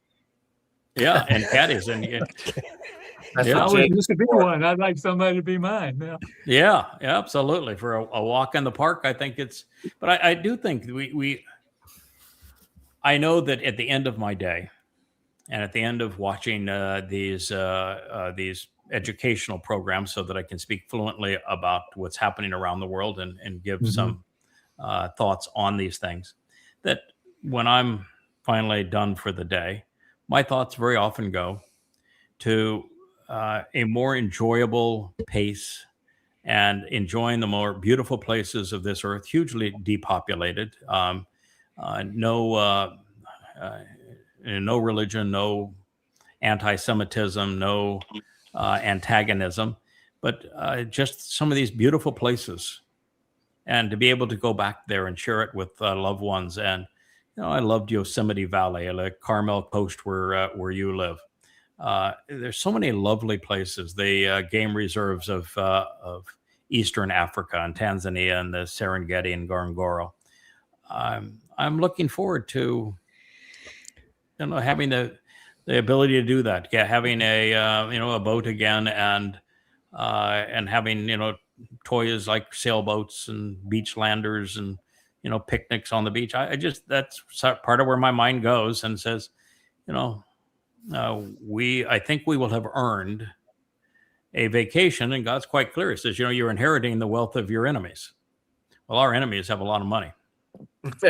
So we're going to, inherit some nice toys for this 1,000 years. And, at the end of the 1,000 years, it's a reset. But 1,000 years is a long time to enjoy some of this stuff. And I just think we will. I think we'll have islands that are just ours and beautiful places to go. And so, yeah, that's part of what I think about. I do think that we will have earned the enjoyment of having time off in some beautiful places. I don't know what you all think about that, or if you think that's even appropriate. And I'm not claiming I'm right. But it's certainly something that reading God's testimony, it's what I anticipate Him wanting for us. Yeah, the common denominator in everything that you listed is places with no people. Yosemite, not a lot of people. Yes. So Yes. the entire Earth's going to be really nice. It is. with It is a lot less people. I'm just saying. Yeah. And we're all going to work towards being introverts. It's no problem. no problem. I just think that we're, an introvert is not uncomfortable around people. They're comfortable around their people. Mm-hmm. They just don't want to be around a lot of people unless it's their people and there's a lot of similarity and energy because, well, we share things in common. So I like that idea. And I've also learned that seeing a beautiful rainbow or a magnificent sunset or Yosemite Valley, when you're by yourself, is not as nice as it is when you're with somebody you love being with. And I can tell you that if you're with somebody you don't enjoy being with, it's not as fun. So there, the 1, 2, 3. Somebody you don't want to be with, it's not so much fun. Somebody, if you're by yourself, it's okay. Yeah, it's nice. And if you're with somebody you really love, sharing something that is beautiful is magnificent. And so I think we're going to be on the magnificent scale and not have to deal with the bottom of the scale at all, and choose if you want to go off and be on your own occasionally, which I think we will all do some of that, then you'll be able to do it. It's the wonderful fourth. I was going to say, Yada's claiming Yosemite, so yeah, I know. Back off. Well, it's a big valley. I'd be happy to share with the Covenant family some lovely places there. We can. But come on down to the Crag Ranch. Yeah. There may be an island or two that I end up claiming, or a boat, but I don't think we're really going to have to do a lot of picking. I get buggy. I get a pick. Dowd gets first pick. I get second pick. You get third pick. I don't think it's going to be that way because I think there's going to be so much, and we all have slightly different tastes. Yeah. There's things that everybody likes more than somebody else likes, and when you're dealing with places, I've said I really like the Serengeti and Ngorongoro and the Masai Mara, where the flamingos are, and the cheetahs live in trees, and it just it's something mesmerizing about those places. They're really big places, and they're not nearly as fun unless you're in one of those camps and there's other people there. So, who wants it all by themselves? That's something that's much more fun to do as a group. And, camping out. Craig and fellows, you add that the wonderful locations to the smorgasbord of 4 with friends, food, family, and love. Mm-hmm. We got it going on. We got it going on. And and I'd like to amend something I said. I said want to get the job done and finish, but I will say that thanks to ElYah et al. And everybody on the team, it actually is getting a lot prettier, and it's becoming magnificent. And with so I stand corrected there. Yes, it is. Things are really becoming beautiful in terms of the website and the materials that ElYah and branding are putting out, and the team. And there's some renewed souls as part of that. Leah was talking today at lunch with about Matt, Matt with cats, and how he has just blossomed, and that is a restored soul, if there ever was one. It's a soul that has gone through a lot of tough times, and yet look what he's doing now and making a contribution. And his whole outreach, I think I can speak for him. He says, if I can do it, you can do it too. Because, he was really in a rough way, and look where he is now. So there's a lot of inspiration. In fact, Jeff, you were in a rough way a few years back. So, I've known you at the top of your game, at the bottom of your game, and about now at the top again. And so it's this is what Yah was looking for. What he's looking for is somebody who's made a difference, who has achieved, who's made a contribution, who has stumbled and fallen, and yet got back up and demonstrated they could be trusted. And you did that. Well, it seems like Yah likes those of us who can take a punch. Yes, absolutely. Because he can, because he has taken a lot of them from us. Oh, yeah. But a lot of them. And you just took a punch there, Kirk. Yeah. Yeah. And here you are still smiling, pal. Well, ain't nobody crying over there. Just keep going. Yeah. Yeah. And, it's going to get better. Promise. Yeah. It's going to get better. If I start to scream, just hit the mute button. Say yes to drugs, huh? Yeah, boy. Yeah, boy. That's the problem with our Brutus kind of medicine, is that the treatment for cancer can be worse than the cancer, particularly if it's a slow growing kind of cancer like prostate cancer. The treatment for it is actually worse than the disease. The fact that there are people that make a living by treating it means that they're going to treat it. So if you show up on their doorstep, they're going to treat it. But we have a plan. As we talked about, you and I going all the way back, I said, Kirk, almost all men are going to die with prostate cancer, and almost no men are going to die of prostate cancer. And so your prognosis is 99% if you're not treated. It may be 99.5% if you are treated, but is the treatment worth it? I'm just looking for the right month to quit. Yeah. So, but demonstrating that you can take a punch and still smile. Oh yeah. That's what I was looking for. Look whom I'm around. Look at what I get to read every day. Look at this site, and people give me way too much credit for nothing. I just show up and go, wow. No, Kirk, you're eternal, brother. You're eternal. Kirk, you have a personality that is infectious.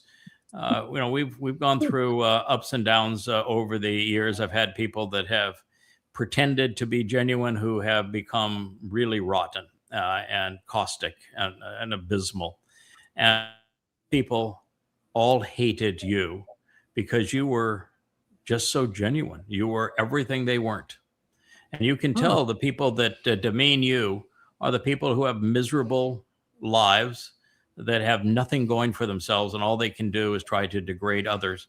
You're the person that irritated them. No, they hate me, but you're the person that irritated them because they could never be you. They could never understand how somebody could be just genuinely nice, just and genuine. You're the real deal. You haven't changed one iota. The same way. I view Sylvia slightly different than you.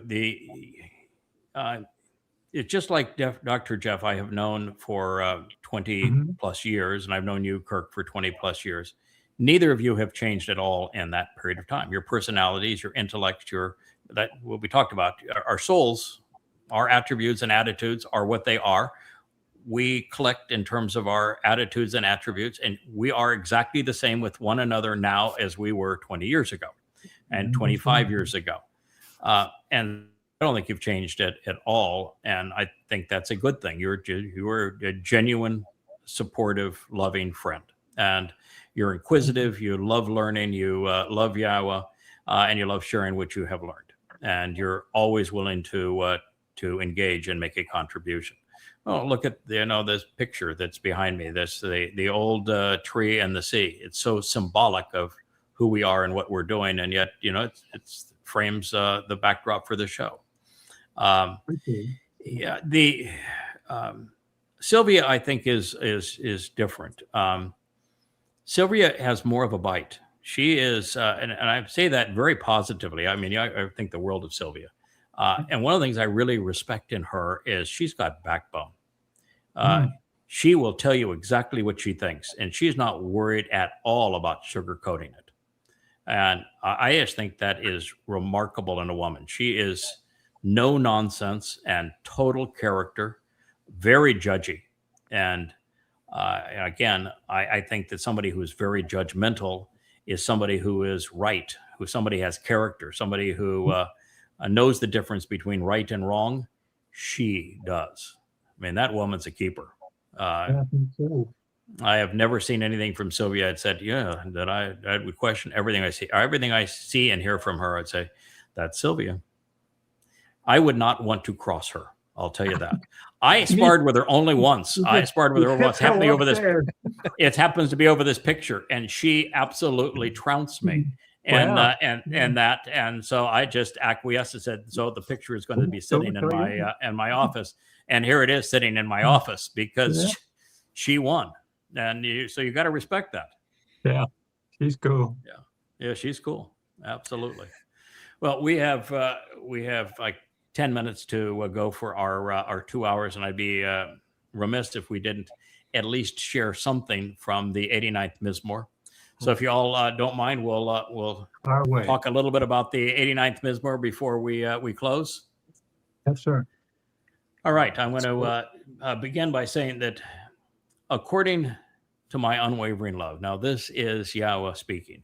When we get to the 89th Mizmowr, the first 18 statements, all but 2 of them are in the voice of Ethan Hazraki, who knows Yahowah very well and is saying many things about Yahowah and his long lives with Yahowah, and how it's all going to turn out in the end on behalf of what he's going to contribute, as he takes out Rahab.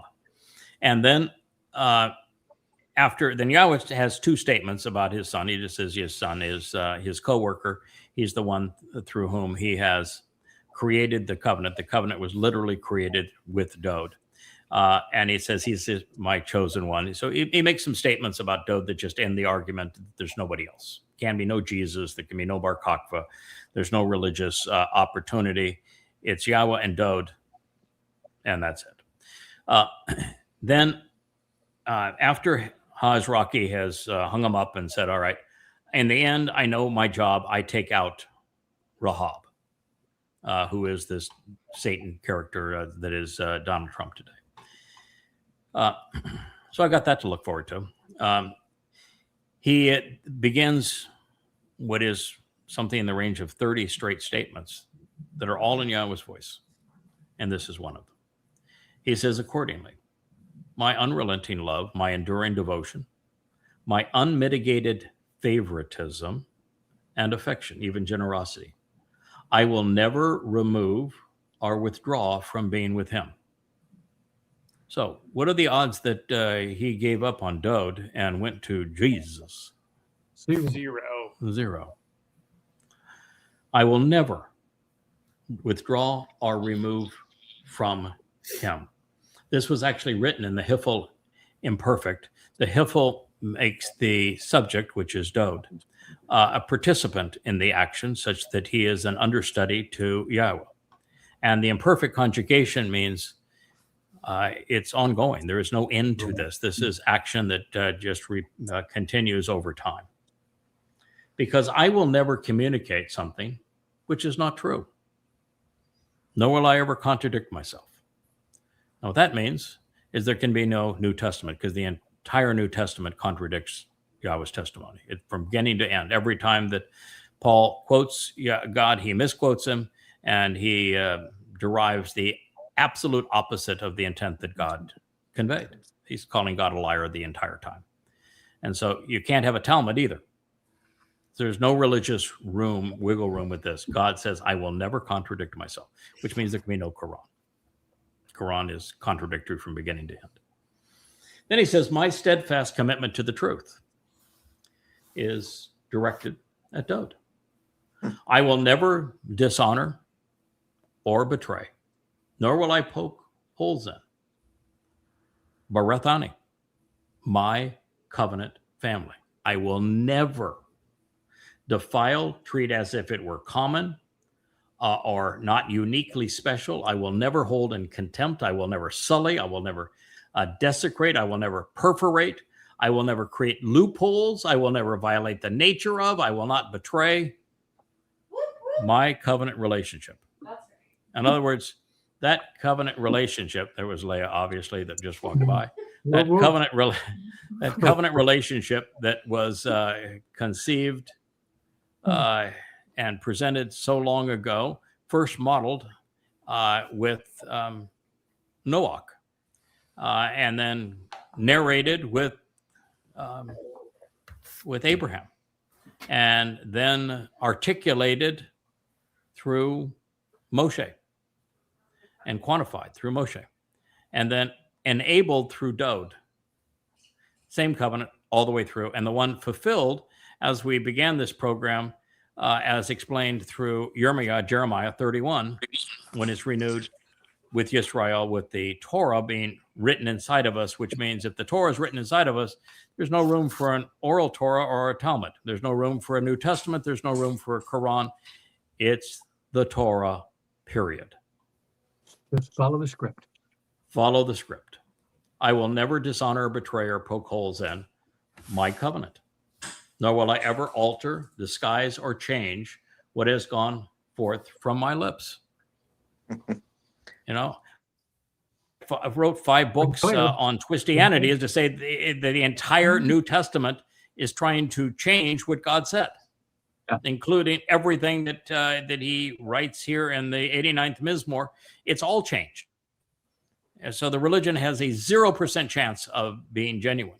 And the same thing's true with the Talmud. The same thing is true with the Zohar. Same thing is true with the Quran. And I've written books, another 13 books on those things. So God says, I'm not changing. I've got my plan. I've got my covenant. I got my guy. I'm not changing my guy. I'm not changing my covenant. I'm not changing my plan. I'm not changing my word. If you don't like what I have to say and what I'm offering, then go away. I'm not changing it for you. So many people say, well, I think that God ought to, or, my God would, or, why don't you explain it to me in a way that I can understand? God says, no, I've explained it to you. These are my rules if you want to be part of my family. These are the benefits that I'm committed to delivering. This is the people I'm going to deliver it with. This is what I've said about it. And none of that is ever going to be annulled. It's never going to be changed. Take it or leave it. Take it or leave it. So since never is a pretty long time, we can be assured that Yahweh's unwavering love, his devotion, his loyalty, his favoritism will remain steadfastly and wholeheartedly directed towards Dowd. And while this does not exclude God loving others, of course, they cannot supersede or replace Dowd. Therefore, God could not have been talking about the mythical Jesus when he said this of his son. There's no transference here. In fact, Yahweh just wrote the law of non-transference. This would be the law of non-transference. No replacement foolology here. Yahweh has already made many irrevocable declarations regarding Dowd, and none of them can be rescinded or transferred to someone else. Now, these include calling Dowd Bokor, my firstborn, ElYah, all things pertaining to the influence of God, Ebed, co-worker, Zeroah, sacrificial lamb, Messiah, the one who has been anointed. And the fact is that He is steadfastly committed to the truth and will never contradict himself. So there's no room for a New Testament. There's no possibility of a Talmud. Killing Christianity and Judaism thrice over, there is only one covenant, and God isn't going to betray his family. And Yahweh's on record emphatically stating that he will not sponsor a new one. There will be no replacements. There's no duplicates. There's no alterations. None. Yahweh is completely opposed to any rearrangements or modifications to his Bereth. You know, rabbis can talk all they want to about what the covenant means to them and how it's part of Judaism. You know, I've heard all sorts of people say you can't be in the covenant unless you are Jewish. No. That's how you keep out of the covenant. Yeah. No, that's not what it says. He doesn't say there's a Torah for Jews and a Torah for non-Jews. There's one Torah for all of us. Torah. One Passover for all of us. Now, some qualifications you have to meet to take part of them, but there's only one of them. So you can accept it, you can reject it, you can ignore it. Those are your choices. But one cannot change it, like Paul tried to do, or replace it, as Christians do. That is not an option. So this... Greg, you know, the instructions, the guidance, the teaching are black and white if you want to be right.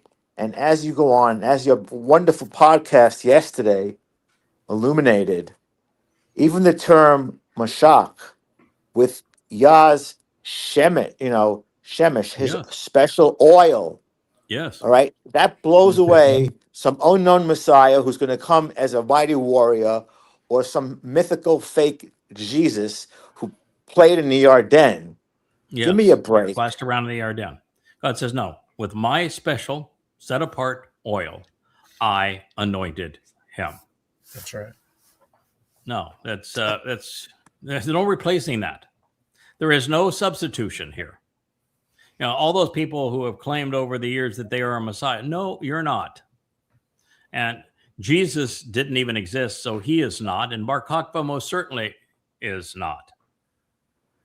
So it's Dowd or nothing for you. According to God, I guess you could make your God a liar if you want to. I think that's a very poor call. So this next assessment, it is a natural extension of those that come before. But nevertheless, it remains one of the most jarring pronouncements ever shared by God. And most of you know what's coming because it is such a poof. It's God punching the religious square in the nose and saying, well, how do you like that one? Why don't you deal with this one? You know, you don't ever hear a pastor preaching from the 89th Psalm, ever, or Jews explaining it because it's devastating to both religion. Well, this is so stunning that words are inadequate to express the level of the Almighty's frustration with the religious. It reads, Echad. You're familiar with the term Echad there, Dr. Jeff? One. One. Yes, Solomentary one. Yahweh is one. Well, this is Echad. There is only one. Only one to whom I have affirmed the truth by having made a promise, Sheba. And by my Kodesh Ani, my uniquely set apart nature. If not to Dowd, I am shown to be a liar and a disappointment. That ain't going I am shown to be a liar and a disappointment. Kazab. I have communicated that which is not true. I will have failed by having been deceptive and false, and in the end will have become futile, inept, and delusional. Peeled and perfect, first person singular. Mizmowr, Psalm 89:35. God's saying, I've gone all in with Dowd. I've told you Dowd is my son. He is the one that enabled the benefits of the covenant, which means that he is our savior because the benefits of the covenant are delivered through the fulfillment of Pesach, Matzah, and Bekurim, which means Dowd had to fulfill them in 33 CE. He's saying Dowd is my firstborn. He is the Messiah. He is my chosen one. He is the most important person in the world. And God's saying, if everything I've said about him isn't true and doesn't materialize going forward, then I'm shown to be a liar. And I will have failed. So God is all in with Dowd. He says if, for example, if this psalm right here didn't resolve the falling out that he had at the present moment with Dowd. So he is saying this at the time that he and Dowd are not even talking. And he is writing this collaboratively with Ethan Hajraki. And knowing that Ethan is going to deliver it to Dowd, and he's worked with Ethan a lot of times in the past.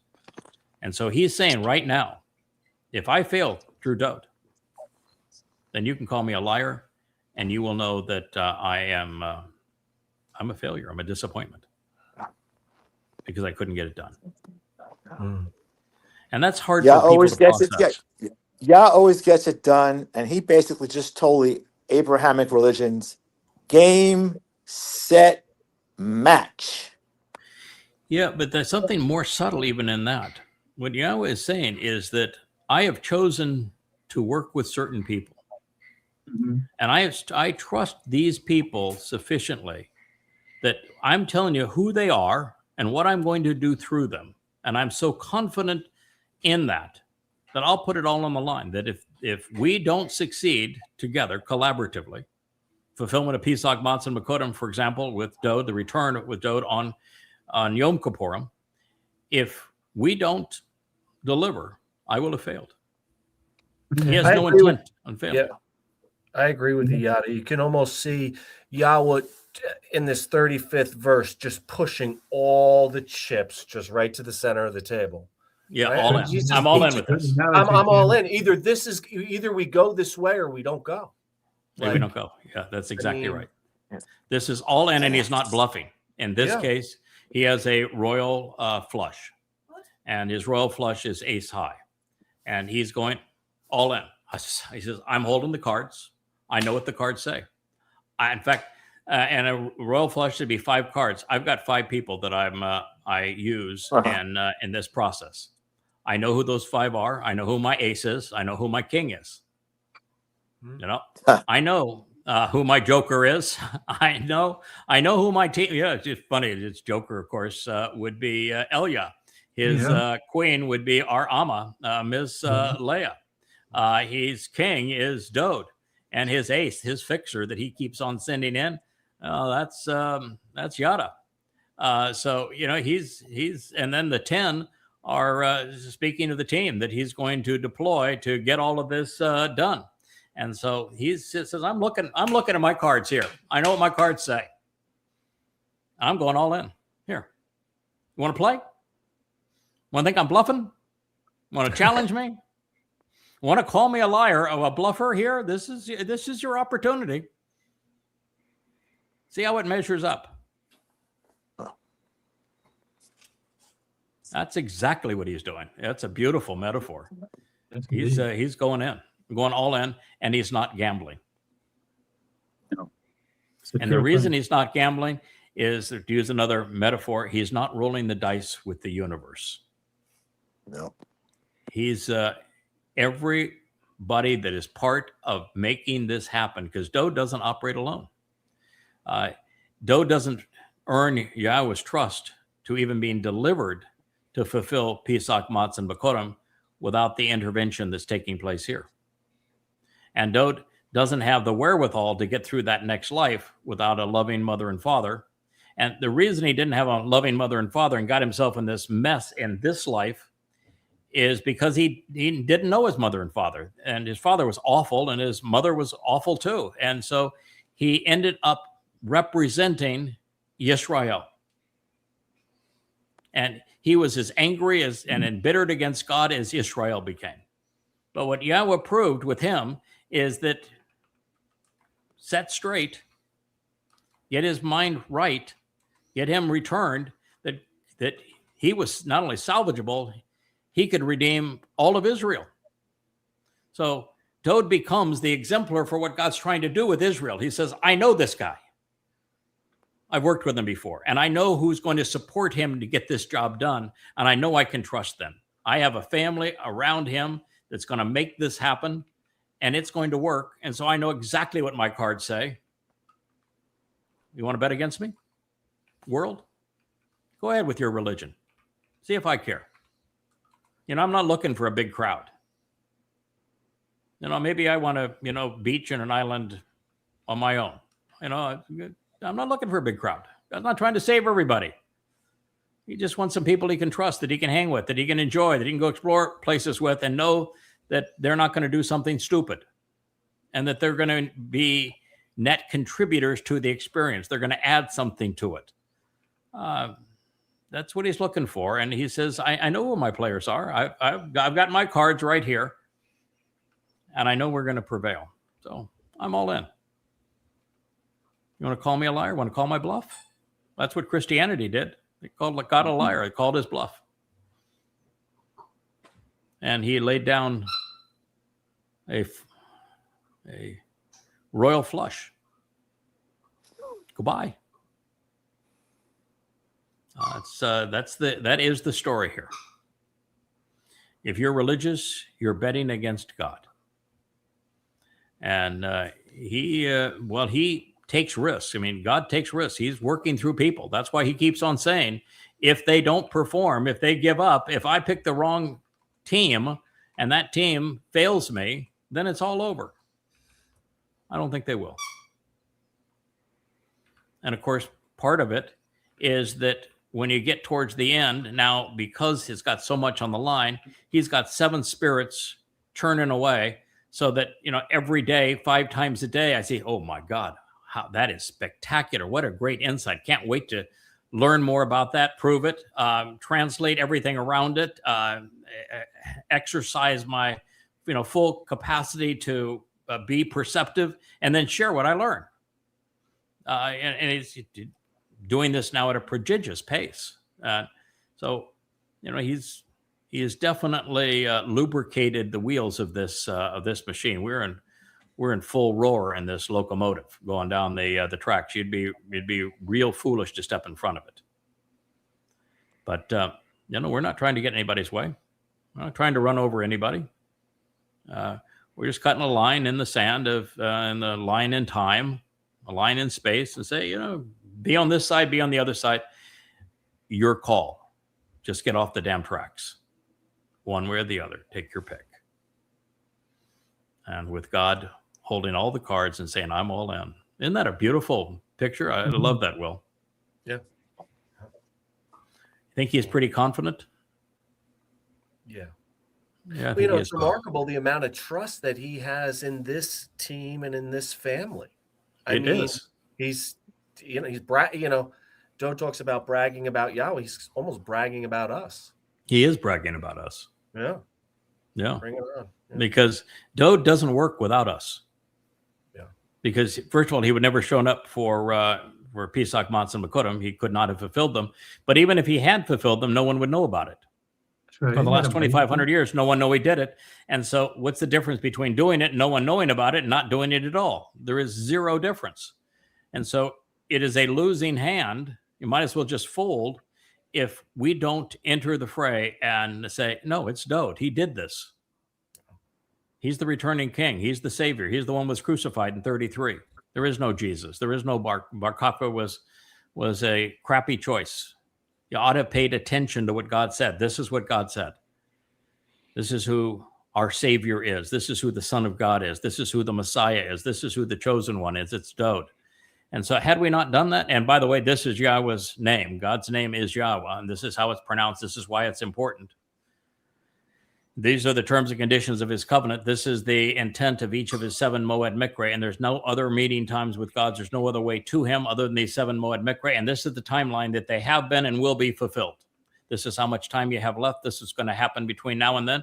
Had that not occurred, doesn't matter that he's holding a royal flush.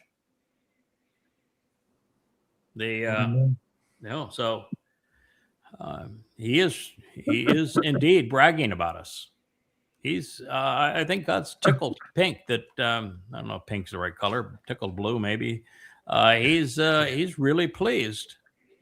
I look at us and say we're all rough around the edges, but Kirk says, yeah. Look at us. We're all a little rough around the edges. But that's the way God likes it. That's the way he likes Right? it. That's the way he likes it. Yeah, that's the way he likes it. He's not looking for perfect. In fact, he would cringe at the idea of perfect. It's just so ElYah to deal with perfection, and it leaves nothing to prove, nothing to grow, nothing of interest. That's what he's looking for. People show up every day, make a contribution every day, show that they're reliable. Grow and glow, and do it again. Yep. I'm holding the cards. I know who my ace is, who my king is, who my queen is, who my joker is, and who the 10 are. I know who these people are. I know what my cards represent. Let me lay them down for you. I'll just put them all out right there. There they are. Which one of those are you going to pick on? I think not. And by the way, if you want to look at 10, why 8, even in that metaphor, it's we know the 8 of Shabuah and Towrah and Kippurim. We know the 8 aboard the ark. We know the 8 days of Sukkah. But there's a couple of guys that are still beyond those 8. Yeah, that he's. I think that of the 5 that he has reused, 3 of them are among that group. But we have Dowd in addition to that. We have ElYah in addition to that. And we have Moshe, who is likely to come back in some form. But and you could say, all right, but wait a minute, you already had Dowd as the king. So, who's the other 2? Make it ElYah and Moshe. I mean, we're not going to, Yahweh's not going to write the Torah inside of us and not allow the man who actually scribed it to be there to recite it. It wouldn't be Yah's style. No. Right? No. So Moshe is going to come back and celebrate it. And ElYah is going to be the joker. He is, when we sit around the fires, we're going to listen to music. Some will be by Dowd, some will be by ElYah. And we sit around the fire. The guy that's going to still be the master of ceremony and keep us in stitches, it's ElYah. In fact, we have figured out that ElYah's first go at this was not as ElYah. He was Samson. Personality is identical. Same approach, same gift of gab, same right in your face bull. I'll take nothing from anybody attitude. It's Samson. Yeah. And Moshe's, Moshe's last go was not as Moshe. His last go prior to being this was as what was the name? Slipped my mind. Gideon. Yeah, he's Gideon. Yes. Mm-hmm. Gideon, I need signs. Oh, that's not enough. Give me another sign. And we talk some more about this. I'm not sure I can do this. I am not the right guy for this job. No, can you find somebody else? How about another sign? I need some glasses. Yeah, I need some. Come on. No, I don't want to go do that. No, you sure? Okay. We're going to bring it down with lanterns and horns, huh? Sure. And oh, by the way, all the people we bring down, now that we've done this, I'm just going to go wipe them out. It's Moshe. Samson is ElYah. Personalities don't change. So when you're looking at characters, all you look at is the personality, the aptitudes, the attitudes, the style. And these people are consistent all the way through the process. And that's why Moshe, God didn't go all in with Moshe. And when he met with him on Towrah, when he said Moshe, Moshe, it was Moshe because there was a Moshe before Moshe. You know who the Moshe was before Moshe? Same exact personality, same approach, same place even. Yosef. You know what Yosef's names mean? I'll do it again. His name means I'll do it again. So, as I say, God does not roll the dice. There's no important aspect of his play from beginning to end where there was an important role, and that important role was played by somebody that was critical, a role where they really had to perform if he did not know them previously and work with them previously. You might say, well, what about Abraham and Sarah? That actually wasn't an important role. They didn't do squat. They really didn't. God laid out the narrative. They were slow on the uptake.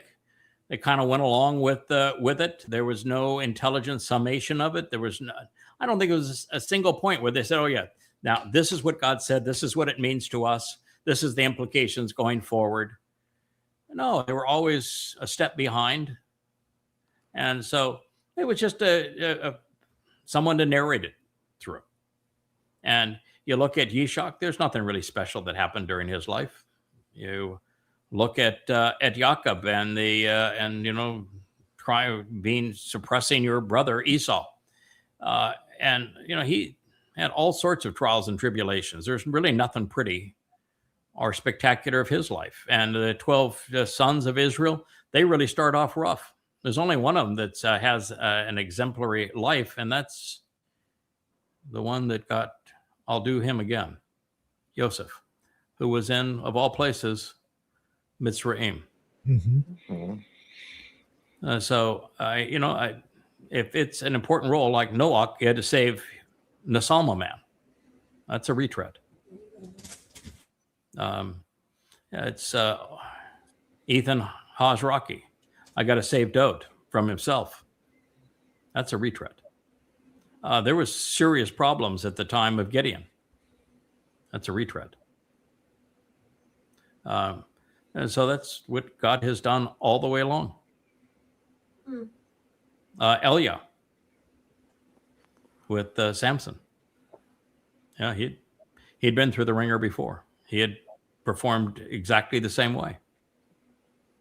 So God's pretty consistent. He's found the team that he can trust and rely on. He's used them at all the critical junctures. And so he's hedged his bets, if you will. And now he's playing with a royal flush and gone all in. And he's smiling from ear to ear because look what he did with the talent that he had to work with. Well, they had a lot of practice. Yeah, we've had a lot of practice. We've been down this road before. Yeah. Yeah. Yeah, we've had a lot of practice. We've Preseason game. We have a lot of preseason games to get up to speed. This is a lot like Major League Baseball. You play a full season. You play 3 times more games than they have, or at least twice, maybe 3 times more games than they have in the entire NFL schedule as preseason games. This is kind of like Major League Baseball. It's playoff time, gentlemen and Leah. It's playoff time. Playoff time. Right now, we are entering playoff time. It's this is for all the marbles. This is for the championship. This is to crown the king. Yep. And Yah made recycling very popular and in vogue before it became in vogue. Yes, he did. Yeah. And again, there's no time travel here. Nothing special going on.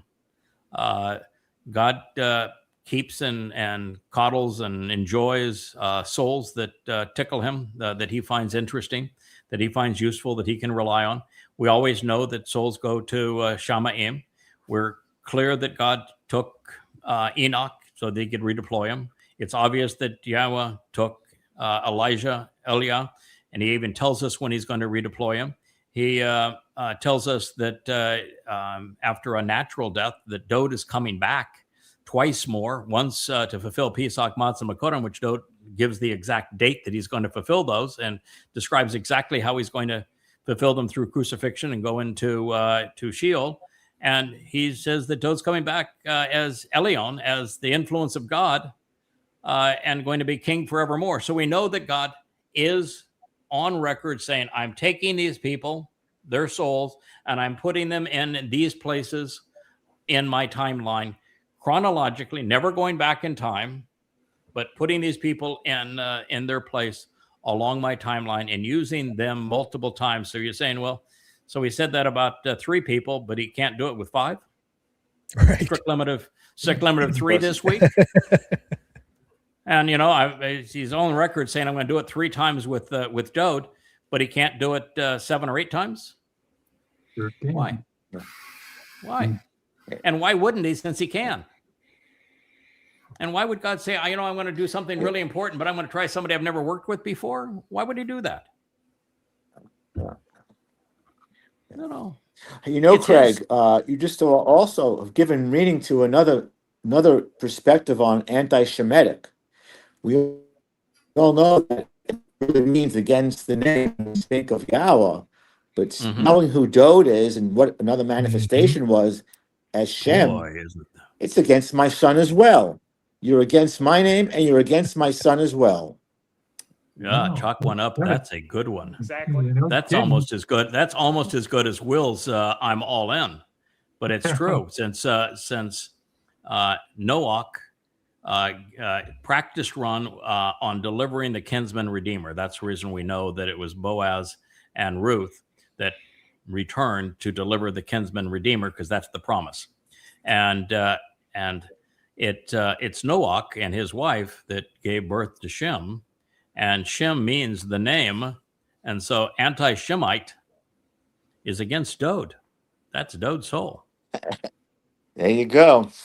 Absolutely. That's another one. Yeah, and that is absolutely true in Islam and in Christianity and in Judaism. In Judaism, they don't give Dowd any credit for being the son of God. In fact, they say it's impossible. They give Dowd no credit for being the Messiah. They give Dowd no credit for being the returning king.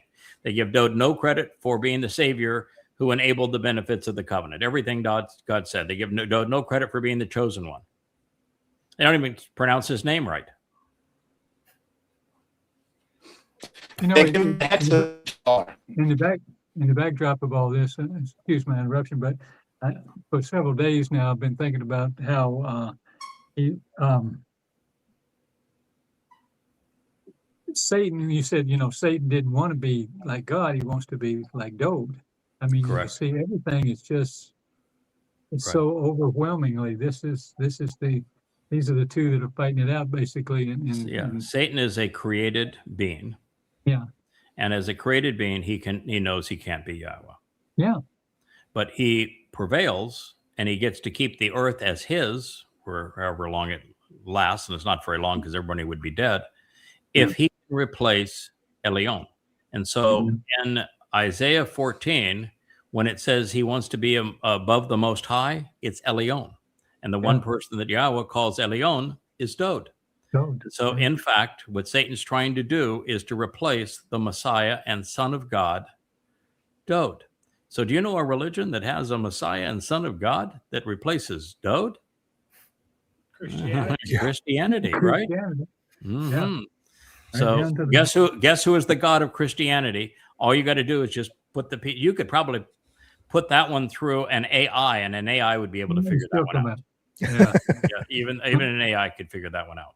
Yeah. So Jesus Christ was modeled after Satan. That's why the man that invented Jesus Christ admitted that he was demon possessed in Paul. Yeah, obviously. But what we're going to find out is really interesting. The reason that Paul wrote against Shimon, who became Peter, and wrote against and condemned John and condemned Jacob, who was renamed James. You know why he went against those 3 people who were supporters of the Messiah, who happened to be Dowd? You know why he went against those 3? And where the whole thing came from of disciples? Were they the Ebionites or something? They were saving all the books? No? His brothers. Oh. Guess whose son? They were, yeah. Boaz's. And Boaz and Ruth. Ruth delivers the kinsman redeemer to Boaz. So Ruth and Boaz are the mother and father of Dowd, whom they named Emmanuel. God is with us. God is with us. And because their role was to support him, because what he was volunteering to do was extraordinary. And there was no way he was going to be left alone and not understand, not appreciate good parenting. and to grow up in a family. And our second-born son, his name was Shimon. Our third-born son, his name was Jacob. And our fourth son, his name was Yahukanan. That is how the myth of the disciples was born. Wow. That's the people that Paul went after, that he corrupted. See, Christianity and Paul, they don't have any creativity. No. It's all about counterfeiting and corrupting. But Bunch of I've been asked that so many plagiarizers. times, and I never had an answer for how in the world those things came to be, because it's clear that there were those people and that was the argument. And now we know. It's a plagiarizer on steroids. The plagiarizers on steroids. Well, gentlemen, Oh, I think that it's God's not going to have any problem with us saying it's time for us to say goodnight. Shabbat shalom to everyone. Please shalom to Yisra'el as you're continuing to endure the mistakes of your political and other leaders. But Shabbat shalom to one and all. Rich, thank you for doing this. We think that Rich is our ElYah character. He is our ElYah lookalike. What do you guys all think? Yeah, he's got some singers too. Yeah. Yeah. I think either you or Kevin could be our Moses lookalike. Yeah. Kevin's got Kirk is going to be career. my golfing buddy, but I think we have some players here. We got characters here that could be in these roles. Anyway, it's that's being silly now. Happy Shabbat shalom to one and all. I thought this was really an interesting discussion all the way through. So It's a good if show. 95% of the show was extemporaneous, I still think the topics we talked about are pertinent, meaningful. And I think we came up with some really interesting ideas. The idea of what really it is to be anti-Shem, and how God's gone all in, and what cards he's holding, and why he's gone all in. Wow. So thank you, Thank you, everyone, too. and we'll look forward to being with you again on Monday. Shabbat shalom. Shabbat shalom. Good Shabbat night. shalom, everybody. Good night, everyone. Shalom. Thank you. Hey there, thanks for tuning in. That was Fetch. Gotta run now. Catch y'all on our next podcast.